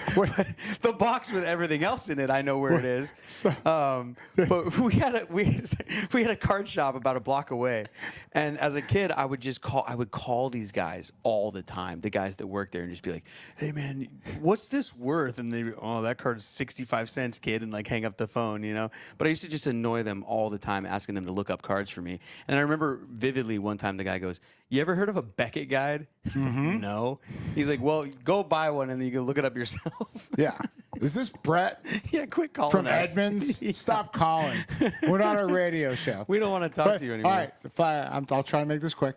So my you don't dad. have to. Okay. I feel they're like still loading up the comments here, man. We're okay. hanging out. So my dad, he bought. He bought 78, 79, 80, and then finally my cousin, he was like, no, like one of my boys told me your rookie card, because like this is the funny part, is like they didn't make cards for everybody. And he was like, what do you mean? We're like, well, like if you weren't like a star. Oh no. How do you, and my cousin was maybe like 18 and trying to tell him, like explain to like a guy in the NFL, like, I don't know how to tell you, like, you're not good enough to get a card. Oh no. So my dad bought like 78 because that was his rookie year, 79, 80, 81, 82, and 82 tops. Like I think it was 82 tops had like Montana rookie, Art Monk, like the ones that we all ended up with. But so he bought like several boxes of all of them. And we go through, me and my uncle, we just see all these unopened boxes. But we knew my dad's rookie card actually didn't, like, I don't think it came until 84. Wow. But he bought all these other boxes. So I was like, yo, 82 is like a fire set. We should check that door for heat. Yeah. So fucking start opening them. Fucking, there's like 10 Montanas, 10 Art Monks. Wow. Like, it was, and like. A treasure trove. Oh my God. Wow. Like, and like some of them, like back then, this is 91, 92, whatever. My cousin unloaded them like each for like 50, wow. $60 a piece. They're out there now. Made a couple grand off. Oh, now they're probably even more now, but at the time, this was like 90. Yeah. That's a lot of cash. That's a lot back then. It's a lot of quiche. Alina, what about you? Are you a Yeah, collector? what's your Let card? us know. Yeah. What are you into Oh. out there? McNasty has a cased card. What is this? It looks Here, like. you check that out. Yeah. What? Caesar's back in. I'll read this. Also, can we be honest? Geno will throw some nice balls, not going to lie, but then he'll throw some of the dumbest shit ever. Like that pick. He's got to clean that up. Well, this is Oh, not my in the right order God. there. He threw the pick and then threw some nice balls. So Well- that's how you want it. You don't want some nice balls and The then a pick. dumbest shit ever. I'm just laughing at the comment. Do you and I'm want to not- compliment Geno's nice balls? And then Pause. No. get on to the... You go ahead. Okay. Yeah, I mean he wants the first drive back. He talked about it in the presser afterwards. He even he said he's like I can't be McNeil, having a turnover on play number 2. So I don't know why McNeil's carrying this, but it does not deserve a shout out. what is this, a How raccoon? do you say? Yeah. How do you say that? Raquino? Raquino. All right. Why do you I have don't know what this? that is. What do you think about Caesar here? Is this I don't- limited edition? No. All right. Caesar. Yeah. Get that shit out of here, McNasty. Go for it. Okay. Let's be honest about Geno. The arm talent is fucking there. It's ridiculous. And then now you put the legs behind it. Did you see? Yeah, You saw the shiftiness. looking like West Virginia. Oh, God. What a beast. Back right? to his Mountaineer days. But, okay. I thought he got his fucking knee blown out when that interception happened. Like, so it's like, okay, I'm not gonna blame anybody, but like there's a reason the ball didn't get anywhere near the intended receiver. Does that make sense, Caesar? Tello? Yeah. Tello? What about Is it me you're looking for? have we talked about this yet? What about the Chenna injury? Speaking of knees, speaking of high-low, speaking of getting hit. Oh. We haven't commented on that yet, or I haven't gotten your thoughts on that yet. Have you seen the hit? Yeah, not and awesome. a lot of Seahawk fans talking about It was the way that hit looked. And very Dirte. I would agree. That was my thought. I mean, like the Chenna's looking their running back. Just gets his legs smoked. Yeah. So. Need to get him back. Oh, yeah. Don't Let's worry. go. He'll be back. Josiah's back in. But Caesar, I hear you. I hear you, brother. I hear you. Josiah's... I just want to give you some food for thought. Oh, no. What? Josiah's back. He goes, and bruh, Bo Nix and Brett look like twins. Pull up side by side. Oh, my God. People Michael, used if to you tell got me I that- look like Big Baby Davis. Wait, you look like Big Baby Davis? He says people used to tell him Oh. he looks like Big Baby Davis. I'll take Bo all day. So I think Josiah's giving me a compliment here.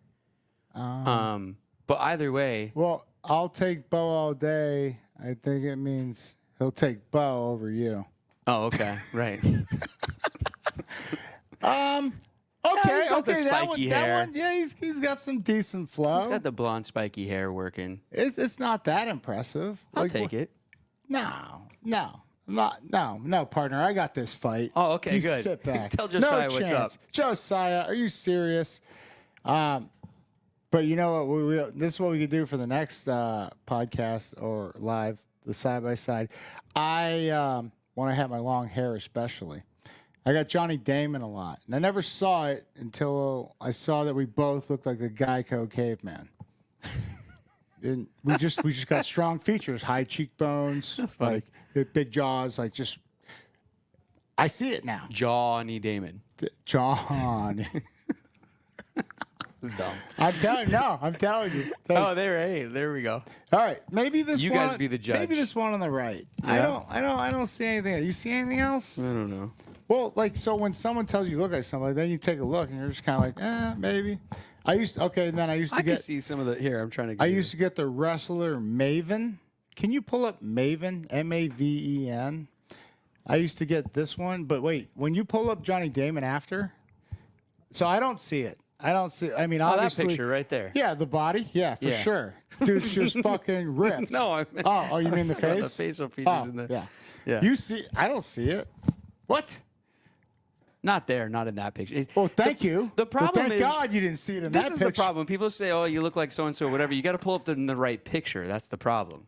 Well, no, if you look like them, you look like them. Well, All right, Michael, I need you to pull up Johnny Damon.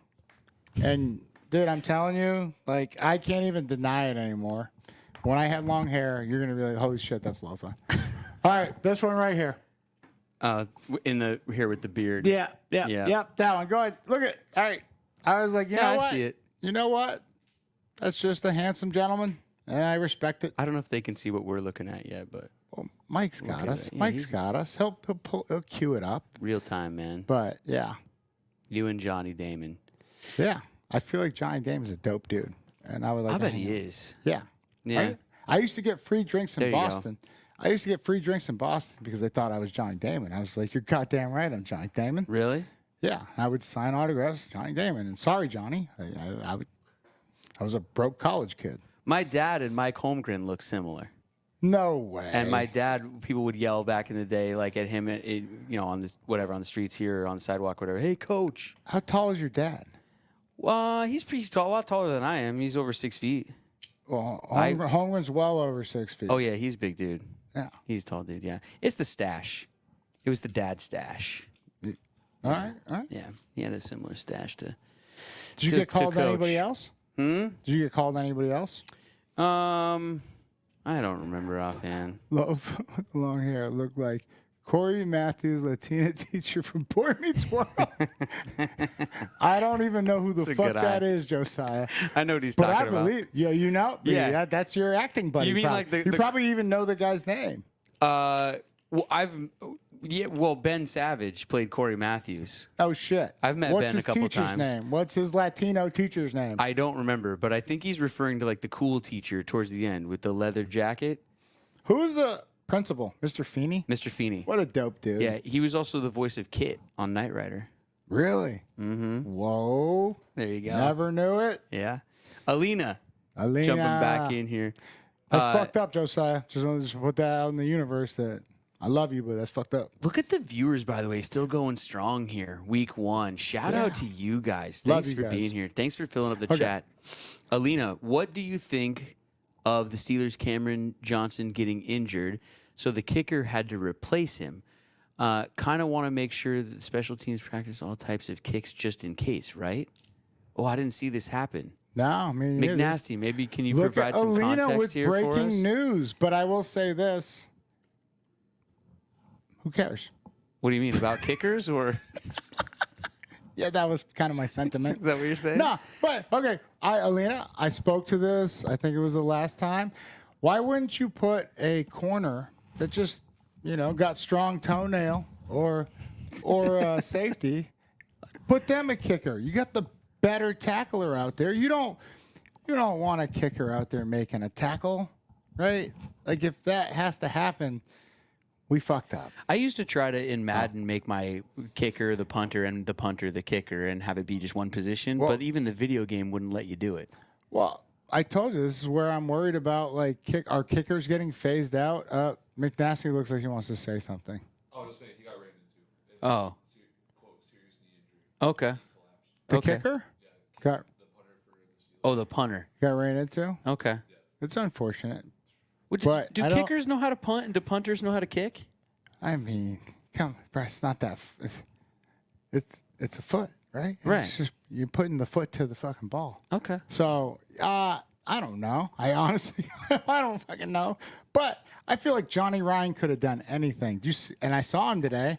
Shout out to Johnny Ryan. Oh, he was another there? leg- Legends Week? Yeah, just looking jacked as always. Like the dude looked like Janitor Willie when we met him. Like just from The Simpsons, just ripping his shirt off and just. We thought he was a linebacker. Yeah.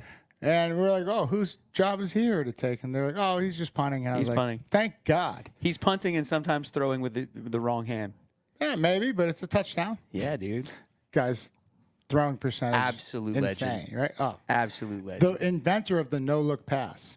But back to the question. So I haven't seen the play, Alina, and I'm sorry, but I will get on that and answer that question for you. But either way, I feel like they could do anything, right? You know, and like why don't you just you could put a good athlete out there, right? Mm-hmm. There's some of these. Reggie Bush was a punter in high school. What? And you know what the funniest part? Like, Reggie got toenail. But what I'm saying is the best highlight I saw from his highlight film, they're backed up on the 2. Reggie gets the ball, and, like, everybody blitzes him, and he just, like, choop, choop, choop, choop. 8-yard touchdown. I was like, well, why are you guys punting? Why don't you just, like, do that play? Like, every time a fake punt or you just – because in high school especially, it's not the starters out there. There's an advantage when you got a Reggie Bush. Yeah. Like, right? Or a Percy Harvin, right? Yeah. So, Speaking of Reggie, number retired at USC last week. as it should be. Yeah. Yeah. And Caleb at the same Caleb time. too, right? Yeah. Mhm. Yeah. F&A Cotton, F&A. Yeah. Bud Gilmer's back. I love this guy. I love this guy. Coach is back, man. Stay the hell out of this, Billy Bob. This has nothing to do with you. Amazing. That was when he wanted to shoot up the knee, the knee joint, right? Was it Wendell's? Yeah, I think it was because that needle goes anywhere, near Wendell's knee. Lance's Harvard. He's like crutching in. Right? Yep. I love the movie quotes. You're Love the it. man, Bud Kilmer. Yeah. I haven't watched that in a long time. I'm going to check it out. Oh, I remember it. Okay. Alina Dahl jumping back she's in back. here. Let's go, girl. The defense used to show up to play. Sorry. We're getting late. You want me to take this one? Yeah, you take this one. The defense used to show up to play in the show as a band today. They showed up like a well-tuned symphony guided, and put together a master conductor. I can't thank them. Absolutely. Yeah. I mean, amen. It was just every time they were tested, they responded. Yep.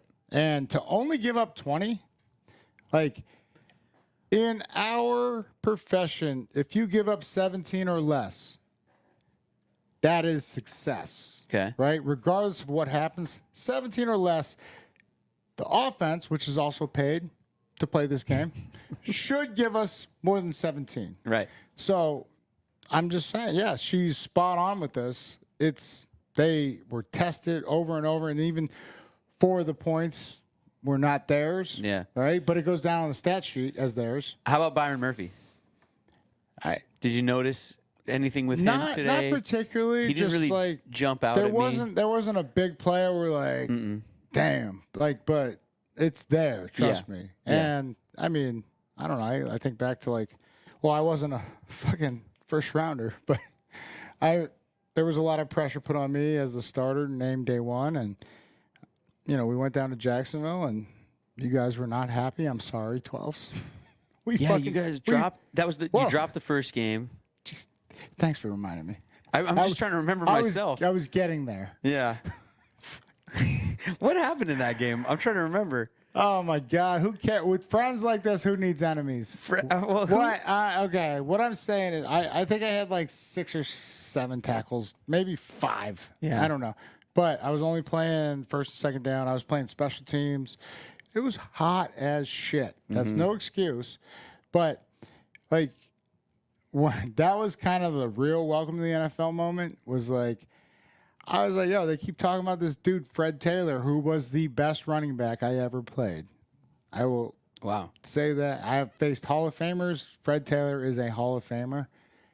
I couldn't even find him, and all of a sudden, 6'3", 260-pound Greg Jones, fullback, gets in the three-point stance. I was like, oh, shit, that's Fred Taylor?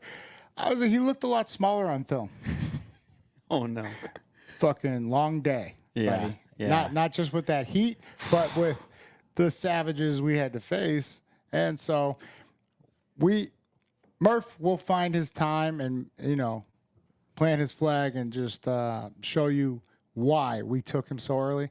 But it does, in the trenches, it does not get any harder, Alina, than playing in the trenches. Like, grown-ass man that doesn't matter how gifted you are as a kid, you're still a kid. You're young.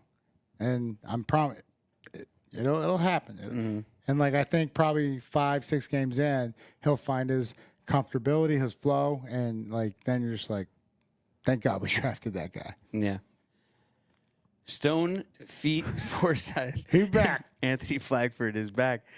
Since Bobby and Jordan left, Yeah. We all were a little worried about the linebacker position. Glad to say we aren't worried anymore. Here, here. Here, here. Knock on wood. Yeah. Absolutely. Amen, brother. Yep. And, it's just for Baker to not have, like, any snaps where we could actually evaluate him, and then just a true pro. Mm-hmm. But super productive in Miami. Like, you go and look at his stats, like, it's very impressive. And we're only going to see more improvement out of him and Dodson.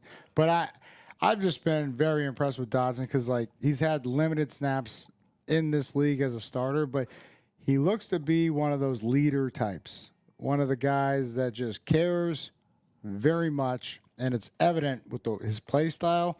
And then how he's, like, rallying around the guys and, like, picking them up too. Can't say enough about him. And then, like, Tyrese Knight, they'll mix him in too. It's coming. And I can't wait to see it. Yeah, they look great. What do we got next here? Bobby Boucher. Oh, Bobby Boucher. Bobby Boucher playing that foosball. Here he is. Everything is the devil. Here he is. It's a line. Ready? Everything is the devil to you, mama. Mama?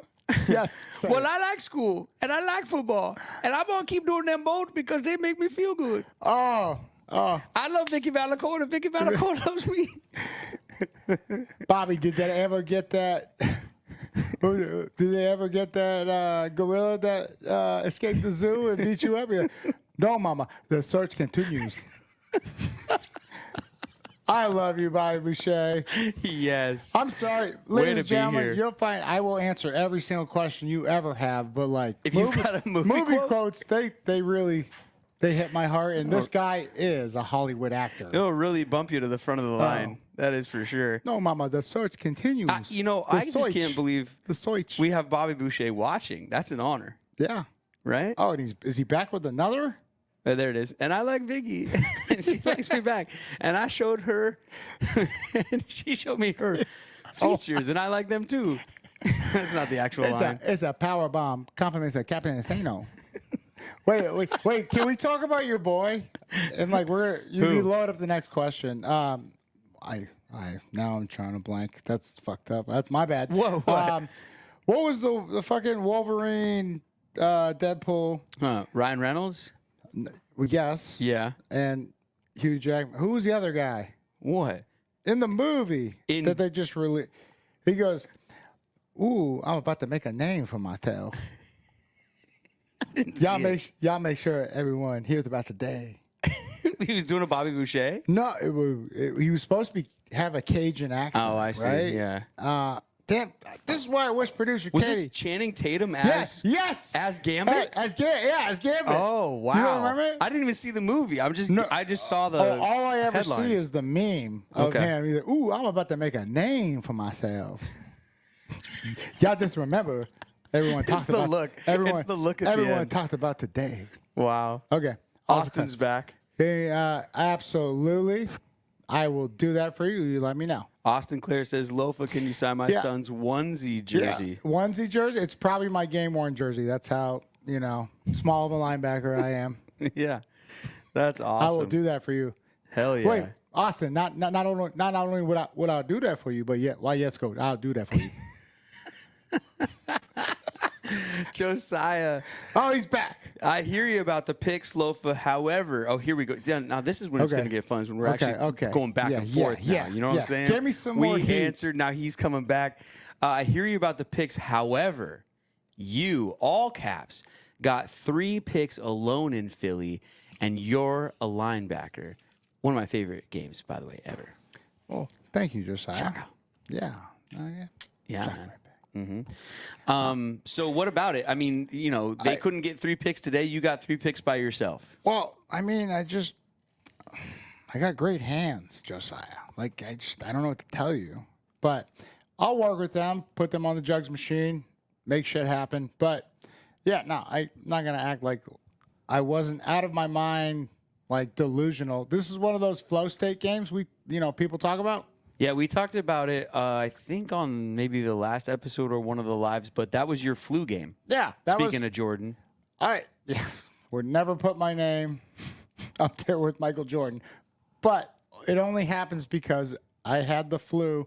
I had a torn oblique. I wasn't supposed to play. And then only time I ever got the flu shot. Hey, you guys do you. Like, if you believe in that, I will never get the flu shot again. But I did think about getting it after the game I had. It was the greatest game of my life. Yeah. But it was simply a matter of fact that, hey, like, I got a little too much credit for that game. I was going against the scheme. I knew this was Andy Reid, a disciple of Mike Holmgren, and I just had to catch the fucking ball. Like, yeah, okay, I'm grateful that it was a good game, but I just don't. It wasn't that hard. Like, if anybody was paying attention in practice, they would have had a good game too. I just haven't been paying attention in practice. Like, over the last 4 years. Yeah. 3 years. This is my third year. But yeah, just the right place, the right time. Exactly. Yeah. Yeah. Sure. It wasn't that big a deal. It was Big just, whoop. like, Big whoop. It's a West Coast. It's precision. It's timing, and they only have so much time. So just jump that route and catch that. Just catch the ball. It wasn't like we were playing Bangville or anything like that. Last night. I had a dream. I had a dream. We played Bangville. Last night, we beat Bangville.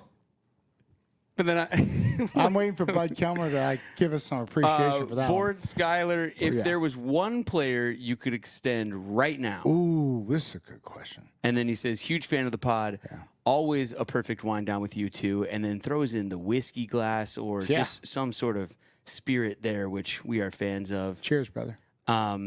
Shout out, Skyler. Who would you extend right now?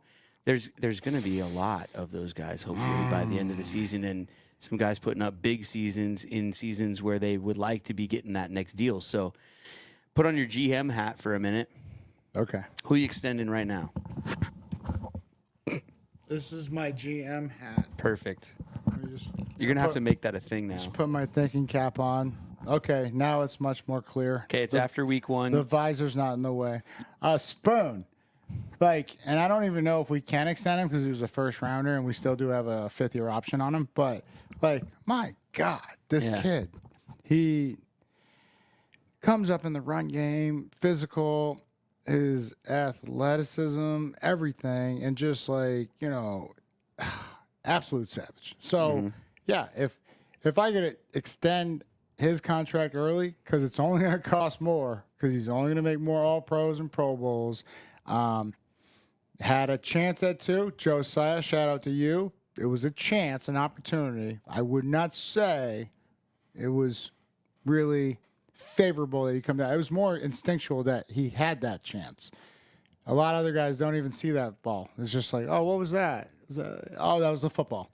Yeah, he had his hands up there, and then he broke on another one. So that is who, Board Skyler, that's who I would extend. Well, I mean, one? They might be alluding towards like Geno, DK. Didn't we pay DK? Well, I mean, he would always want more. Could always want more. And should deserve it. Well, K9. My biggest fear. Oh, yeah. My biggest fear is K9. Got to be reaching the end of that rookie deal. Well, yeah, and he was a second rounder, so we might have an option on him. Yeah. I'm not sure. May have stumped the Schwab again. But I would say that, yeah, my biggest fear is K9 leaves us and goes somewhere where they have consistency and continuity at the offensive line position, and he rushes for 1,300 a game or a season, and 10 touchdowns per season. Yeah, he's that special. So, great question, Board Skyler. You don't sound too bored. You sound very, very smart. Haley Blue. Oh, Haley Blue has asked questions before. Haley Blue Lofa. What's it like transitioning from player to analyst / podcaster? Yes. How do you balance being a fan of the game while analyzing it? That's a great question. That is Haley Blue. Great name. Phenomenal question. Yeah. Brett, like, you've seen the transition because we've been doing this, 4 or 5 years now? Yeah. But I sucked in the beginning. Like, let's get serious. I think it was very freeing. Some people say we both still suck. Yeah, whatever. A bunch of haters. Hey, if you ain't got no haters, you ain't got no haters, you ain't popping. Yeah. But great question. I would say that it's been very freeing to be myself and also talk about the game I love. It was just what a great question. Yeah, you'll never be 100% right. Sorry. We'll wait. Yeah. I mean, this thing keeps going out. But it's been fun, and I think, with anything in life, you got to chase your passion. Football will always be my passion. And hanging with people I love will always be my passion, and all of us rising together. So I think for the first few years, I was kind of still stuck in that company role in playing for the NFL and just like saying what I felt like people wanted to hear and not truly expressing myself. Mm-hmm. You know what I'm saying? Mm-hmm. Like, sure. And so the more I've actually just been myself, I think, which is wild because, we're human too. And so there's insecurities there. And like every time I step in front of the camera, I knew I represented not just myself, but the Seahawks. But now I know I'm always going to do it in the right way. I'm always going to shine light and love on the team that has given me so much and the community. Seattle, every 12 out there. Yeah. But it's very freeing to be yourself and be accepted for it. Yeah. I find that for myself, going from a fan to now talking about the team, I take it easier on the team now, actually, a little bit. I think because I know them and I've met some of these guys, and I know that I might be standing 3 feet from them sometimes. And I mean, as a fan, I used to lose my mind all the time. But you don't have to be reserved in your judgment. No. But I'm a little more patient now because I do realize, and from talking to you and knowing you so well and everything, it's just that, like you said, even at the beginning of this, like they're people too. Make mistakes, come back. I'm more into that aspect of it, just realizing sort of the human aspect of it, as opposed to when I was more just only watching on TV and stuff all the time. And, because, But I think you're more separated. my perspective was very skewed because I grew up in the game. Haley and everybody out there and Brett, I'm just saying, like, so expectations were always of the highest. So, but you got to give people grace to be human. And I think that was, especially when I was a coach, I got the perspective of what am I asking these players to do? Like, as long as I went there, I pushed the limits and I went there as a player, I can ask that of the kid I'm coaching, right? And so, I don't know, like I've always... Yeah, it's fucking hard, like in any profession, like, and are you willing to go there? And I've always been willing to go there, but I wanted to make sure that I've done everything that I'm asking these players to do, like, and so that's where my perspective is a little different than a lot of people, like even, people that have covered the game longer than me. If you haven't been in that situation, you might think you would respond favorably, but until you've been there, you can't be one of those, this is what I would have done. Oh, we don't fucking know. You ain't never been there. Well, that's true for a lot of us watching, for sure. Yeah, but I think it's fair for fans to be critical, even if they've never played, because they're fans, they're passionate. Absolutely. Yeah. Absolutely. But that's where the dynamic is. I want to know, like, the true emotion of the fan. But I never had true emotions in terms of the game as a fan perspective. Right. You know what I'm saying? So, like, how many times did you watch games while you were playing other games? I watched everything. Yeah, you did. But I did it. I'm a football fan. Yeah. I love the craft. Yeah. Well, I've read interviews. Sorry. I was just trying to get more information. Yeah. How much more information can I, get out of everything I'm, watching? But that's not true for every player, though. The same way it's not true for actors watching their own movies. I know plenty of actors who say, I won't watch myself. And then I know actors that say, I learn from watching myself. So there's different thoughts on that, depending on who the person is. Film studies everything. Sure. But what I'm saying, like, an allegiance to, like, one team, like, where, like, my emotions were tied. I never felt that. I'm a Patriots fan because my dad played for him. Mm-hmm. But like Thurman Thomas made me fall in love with the game. And so I was rocking a fucking Thurman Buffalo. Thomas jersey. Yeah. I got to go to one game a year. It Yeah. was Patriots versus Buffalo. Wow. And I told my dad, I was like, yo, 89, I believe it was. McNasty can fact check me. But I was like, yo, tell your defense get ready. Because they just got this motherfucker from Oklahoma State. And Oklahoma State, he kept Barry Sanders on the bench. Yeah. And then Barry Sanders had the most ridiculous season, became one of the greatest ever. But, like, that's how loaded that backfield was. Right? So, but, like, in allegiance to where, like, it like, ripped me apart, like, when they lost, I didn't. No, let's take something. Let's extract something from that information. How do we get better? How do we learn? How we go forward? And I think it should, with everything in life, I've tried to apply that to. Yeah. But that was a great question. Definitely. Thank you, Haley. You made me think, Haley Blue. Alina Dahl back in. She's providing context. I collected NFL and MLB starting in 1985. Okay. My brother worked at a local card shop, which also carried comics. Could get me good deals since he went to my high school. Also bought from my teacher. Nice. Yeah. I wonder if her brother worked at the card shop that I was always calling. And annoying. Was it? Yeah. Was it Bigfoot Cards in Edmonds? Bigfoot Cards. Is that where your brother worked? Maybe he stopped working there because some kid kept calling up asking the price of cards. Yo, I'm more like, Alina, the teacher was dealing cards? Like what? Like, yeah, we have more know. Questions now. Is that like Pokemon and shit these days? Like they you know? I kind of miss I miss Pokemon cards. Shout Those out came to after me. Cassius Marsh. Cash Cards Unlimited. He got his own. He got all sorts, like Magic, really? Magic the Gathering, all Nice. sorts. Yeah, he's big into cards, and he's got like 2 shops now. I'm just saying, we're talking about cards. I'm Yeah. show some love to a kid I got to coach. Well, when I was growing up, it was really just the sports cards that everyone would collect. But now you got Pokemon and Yu-Gi-Oh! And whatever McNasty's into back there. They started collecting all kinds of stuff.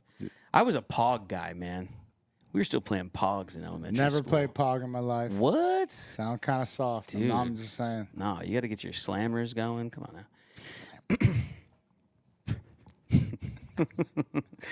Adil Khan. Adil? Lofa, you were a big reason I got into football as a 6-year-old. 19 years later, still a 12. I used to say Tatupu as Tataputu. and get clowned for it. Yeah. Hey, I still get clowned for my name. I don't give a fuck.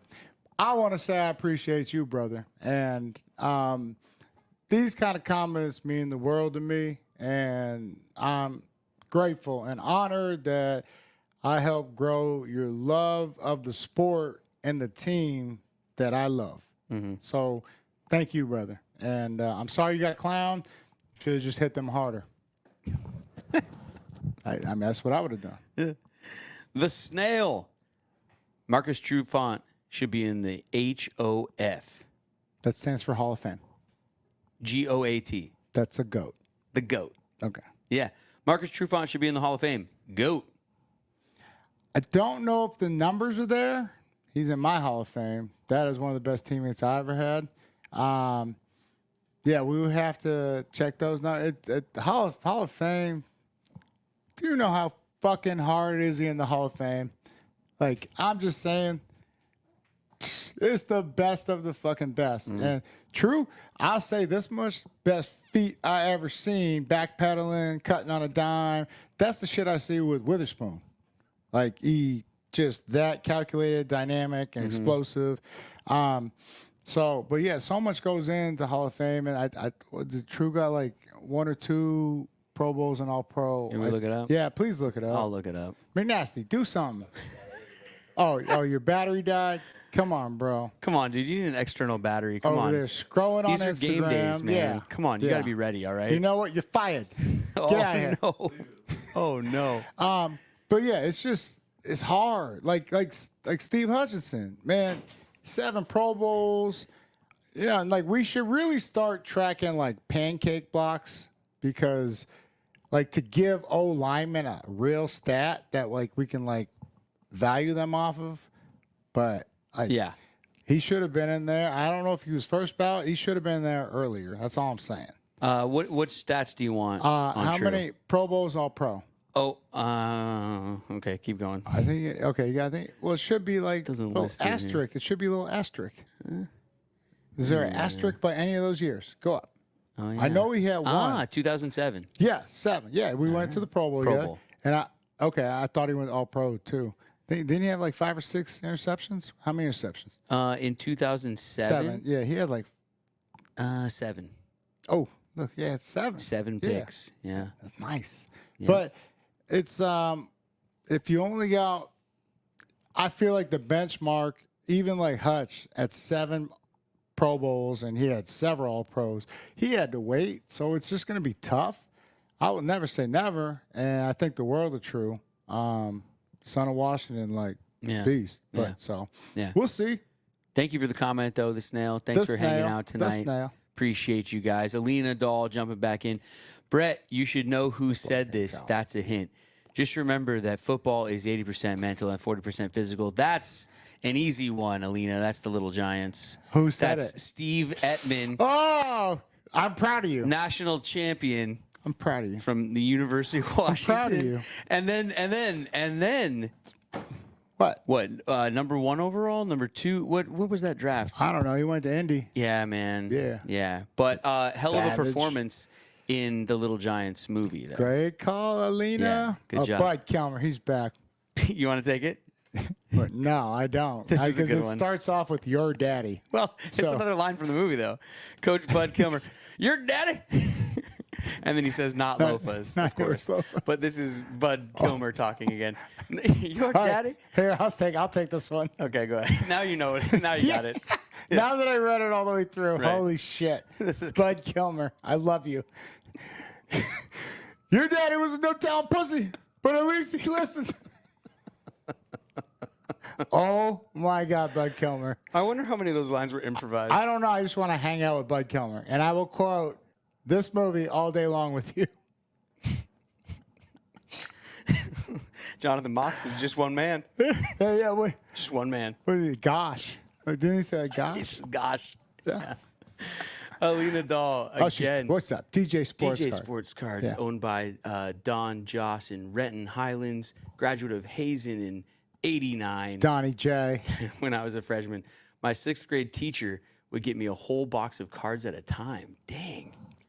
What a great teacher. Mine were Whoa. yelling at me. Yeah, that's awesome. Yeah, you know what I'm saying? That is pretty cool. If they gave me cards, I would have paid attention a I little will more. I mean, you know this. You guys watching this probably know this. But trading cards, it's never been hotter. It's still super hot. I coach baseball for my son and all his little buddies and stuff. Yeah. And I would take packs to practice and hand them out after practice. One of the dads early on goes, "They're not going to like that. They're cars. These kids aren't into cars." I go, "What are you talking about?" He's like, "They're boring." No way. They love them. Kids love cards. People love cards. Everybody still loves cards. Pass out cards to your friends. That sounds boring. I know, right? Hopefully he's not watching, but what a loser. Get out of here. We're coming down to it here. A couple comments left. Seahawkers podcast for Seattle Seahawks fans. Yeah. Pancakes should absolutely be a stat. Check Charles Cross on the K9 touchdown. I think he pancaked Cody Barton, former Hawk. There you go. It makes me sad we're talking about a linebacker. Yeah. You know. Not here anymore. Love Cody Barton. Well, he got pancaked. Well, fucking shit happens. I've got pancaked a lot of times in my life, all right? Yeah?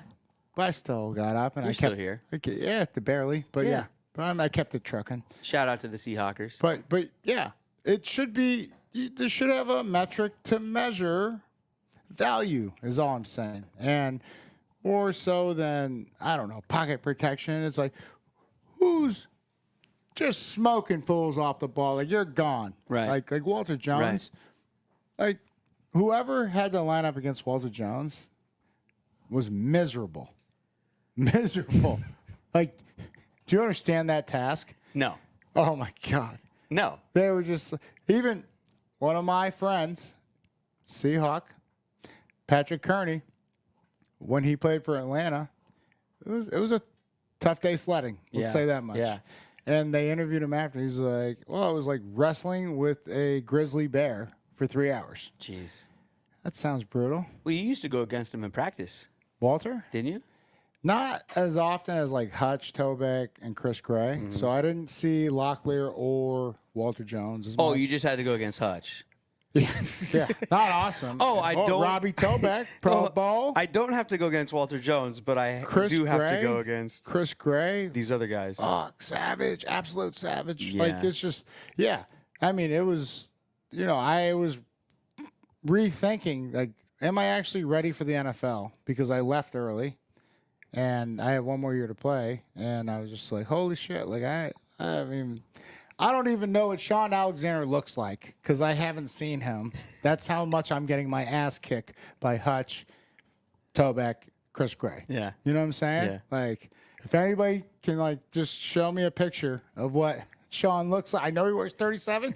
Haven't seen Just him. haven't seen him yet. Haven't seen him. I think, pancakes, but then also like sacks allowed would be the offensive line stats, I think. Yeah. Yeah, absolutely. per Which player. I think Walt had, like, 3. Mm-hmm. Like, in the 4 years we played, 5 years we played together. Wow. And those were extenuating circumstances because he had a high ankle sprain for one of, and then he had microfracture surgery. He needed. I think we have one more left, and then we'll go ahead and wrap up the live for tonight. It's Alina. Listen up, ladies. Is she talking to us? I don't know. She's talking to you, not me. Brian Riley is going to USC. Wait, what? Yeah. Steph. Brian, all I have to do is maintain my fantastic 2.0 grade point average, and everything is cool. Are these lines that we don't know? Are we stumped right now? Could be. We throwing more. We throwing more movie quotes? I don't know. Like 2.0. I would have killed for a 2.0. What was your grade point average? Good enough to stay in the theater department. You know? Good for you. Yeah. No honors or anything from Edmonds Woodway. Yeah. But a cap and gown. Skylar's back in. 22 of our 53 are second year or younger. With the discipline we saw today, how juiced does this get you? I'm looking at a top 10 D for us this year. Yeah, absolutely. I mean, how juiced? 11. Turn it up to 11. Beyond juiced. Super juiced. Yeah. I think we're the second youngest, or at least in the top 5 Roster? in terms of roster for the whole league, which just spells future and longevity and Spells hopefully awesomeness. keep this team together for quite some time. But yeah, discipline. You hit it on the head, though. Like discipline. And I just bring it back. Maybe it's because they both have the name Mike in their first name. But Macdonald Holmgren, a lot of similarities in terms of it's hard enough to win a game in this league when you're doing everything right. Do not help the other team. Do not Right. beat yourself. That's like rule number 1 of athletic sports. Don't give them any help. So love where your head's at. And yeah, I could see top 5, top 10. Easy. Why not? Easy. The more questions coming in, as we thought. Did we miss? They were never mind. dwindling down, but Yeah. Josiah jumping back in here. How did you feel when we signed Jerry Rice? What did you think when he called Robbie Topaz in his first meeting with y'all? What did you think when they signed Jerry Rice? I didn't think much because I wasn't really following the Seahawks then. Like, you're a big Seahawks fan. Did you have any thoughts on that? It was just one of those. It felt weird to see that guy in a different uniform, and then the unretired 80. So then that even felt kind of weirder, but in a cool way. And I think he got 1 touchdown. He ended up with 2 touchdowns as a Hawk. More than 1 or 2. I remember seeing him having a sweet one-hand grab. I can remember one of them. Yeah, you remember that I can one? picture one of them, but yeah. But okay. Calling Robbie Topaz. Wow. Whoa, bro. I don't care if you're the GOAT.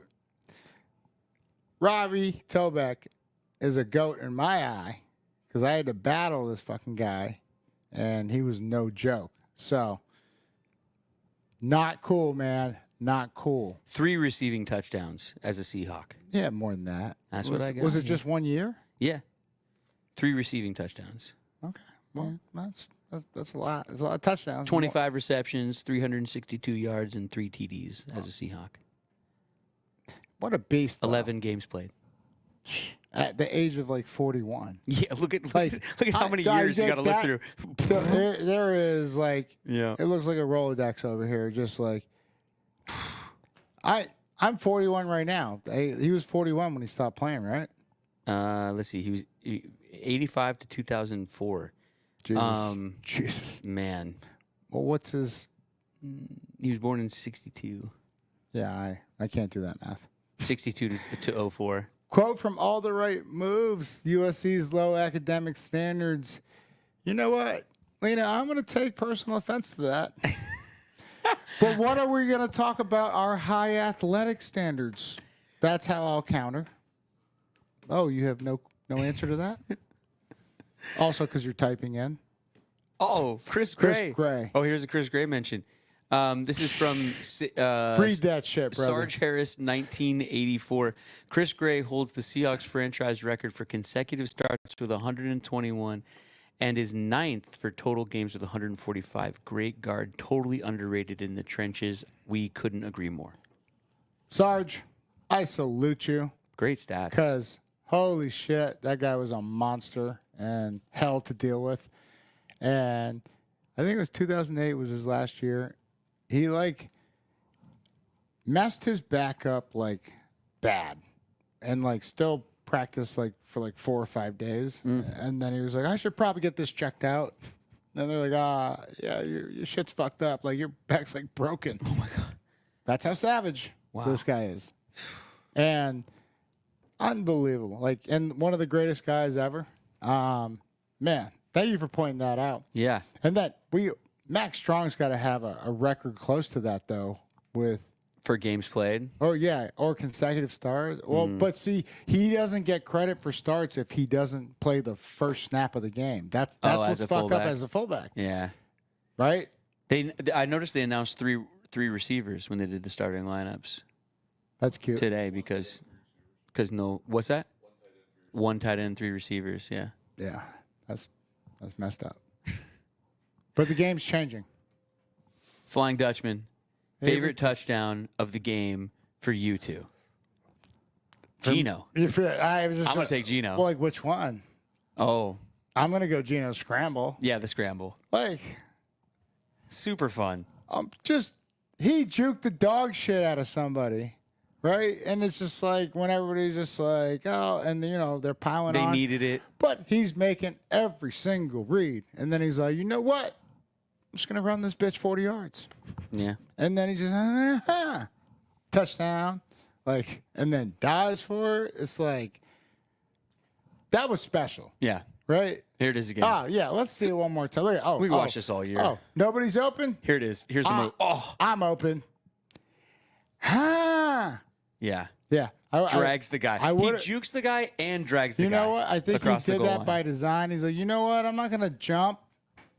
I'm going to drag these guys. Just drag him right yeah, across go the ahead line. and grab Show the him who's feet. boss. I'll bring you into the end zone. That was a sweet play. Plus, it got everything going. Yeah, but That's even the one like thing. the Sharps touchdown, like the patience and going through his progression and then getting it, like, it was just big Geno fan over here. Alina, they're pumping the Love it. chat late here. Yeah. I like it. Alina's back You in say again. something about the Athletics where USC beats the Huskies. Okay, if they can, go Dogs. By the way, Edmond went number 1 in the Number draft. 1, yeah. The USC is coming up November here 2nd. this year, right? Yeah. And if you're not scared, Alina, come hang out with us. I think it's a Seahawk home game that weekend also. We'll have to double check that, but I think believe it's a the Rams big are in time town. football weekend Yes, here the in Rams, Seattle. The Rams play us on Oh, Sunday. both LA teams. Yeah. Good. Sweet. Well, we only root for one LA. Well, actually, you guys don't root for any LA teams up Hopefully here. we can get another perfect football weekend up here in the Northwest. That's what it was this weekend. Perfect football weekend. Yeah. But, Alina, back to Eben. When's the last time you guys had another number 1 pick? Oh, you have? No. Okay. There's still time. Caleb Williams, only quarterback selected in the top 10 to get a win. And maybe it wasn't by him. Did he break 100 yards? I don't give a shit. Maybe he had nothing to do with it. Okay. Maybe he was on the sideline just pumping them out like, hey, we got this. McNasty says he's overrated. Well, yeah. Yes, I'm not you going to did. entertain that fact right now. I'm just going to say he's the first quarterback. There was a whole list of them saying they were 0-12 or 15 that got drafted 1 overall in their debut. My boy was down 17-0, and maybe he only threw for 93 yards. It was a crucial 93 Still yards. won the game. It was a crucial. He rallied the boys. He sure did. He went over there and told the defense, hey, if you get this ball back or score, I won't turn it over. Maybe he said that, right? And they did that. Hey. I think they had 2 defensive touchdowns. He won the game. Alex M. Lofa, I've always wanted to know if you ever talked to Matt Hasselbeck about his father, Don Hasselbeck, who was teammates with your father Mosi. Ever shared memories about it? Thanks for the chat. We've talked about this on the pod. You and Matt were running around the locker room back in the day. My faja. So, yeah, it's I grew up a town, well, 2 towns. Our towns were so small, Alex M. I grew up in Plainville. They grew up in Norfolk. Rentham was in between, so it was regional. Like, that's how small the towns were. And, like, only 1,200 made up our high school. These guys decided to go to private high school. Not judging, just saying. It was like, we could have won a lot of games if they, like, joined us. Mm-hmm. But, yeah, I competed. Matt's 5 or 6 years older than me, so I didn't ever get to play against or with Matt or Tim, who was only a year or 2 after Matt. But I played against Nathaniel Hasselbeck, who was a filthy athlete. Really? Oh, my God. Quarterback, wide receiver, DB, kid could do it all.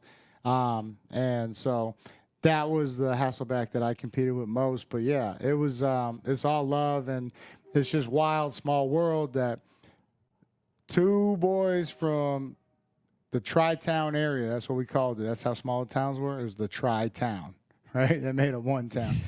Would end up becoming teammates and, doing what we did here out in Seattle several years later as captains together. That was what meant the most to me of all the stories is that, we grew up with the vision, the dream, and they helped cultivate it by watching them play. And then we came here and we both became captains of the Seahawks. That means the world to me. Yeah. Yeah. Oh, more. They're Alina, here we go. Jumping back in. my God. Hell She yeah. just wants to trash Thank SC. you, Alina. Alina. Yeah, she's all over SC tonight. I used to love you. As we always say, if USC is so great, why don't you live there? Oh, my God. You know what? Fuck it. I'm moving. No. I'm out. No. You can't have that. No. I mean, Do you want to really piss Alina off and show her the name on the back of your jersey tonight? yeah, you know what? I got to show some respect. Like, do y'all even know who this is? Oh, well, actually, that's better. Don't turn around yet. Yeah, he's one of your own. Yeah, see if right? see if they know that Yeah, one. Alina, you tell me who this is. This is a deep cut right here. Yeah. Extra clue. I played a celebrity basketball game with that guy who's on the back of the jersey there, and he balled out. Of course he did. Like he had not been in the league a few years. I mean, he was, but he out of everybody there, and there was a lot of NBA guys there, and he just took over. I mean, People are just standing on the sideline like, is this really happening right now? yeah, that's what the fuck Trojans do.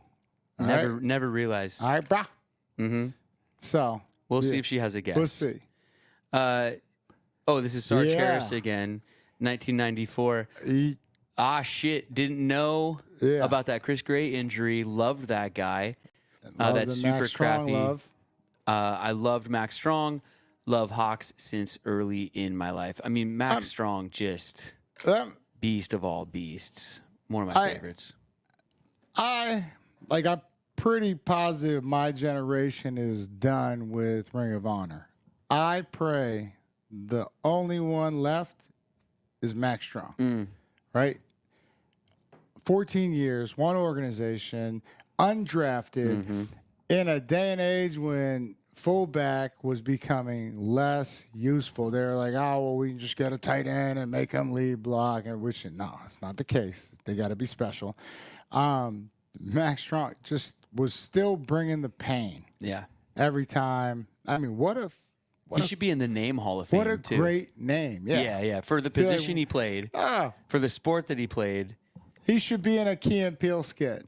there's no better name. University of Georgia, Max Strong. Mac Strong. It's perfect. Max Strong as fuck. That guy fucking, God.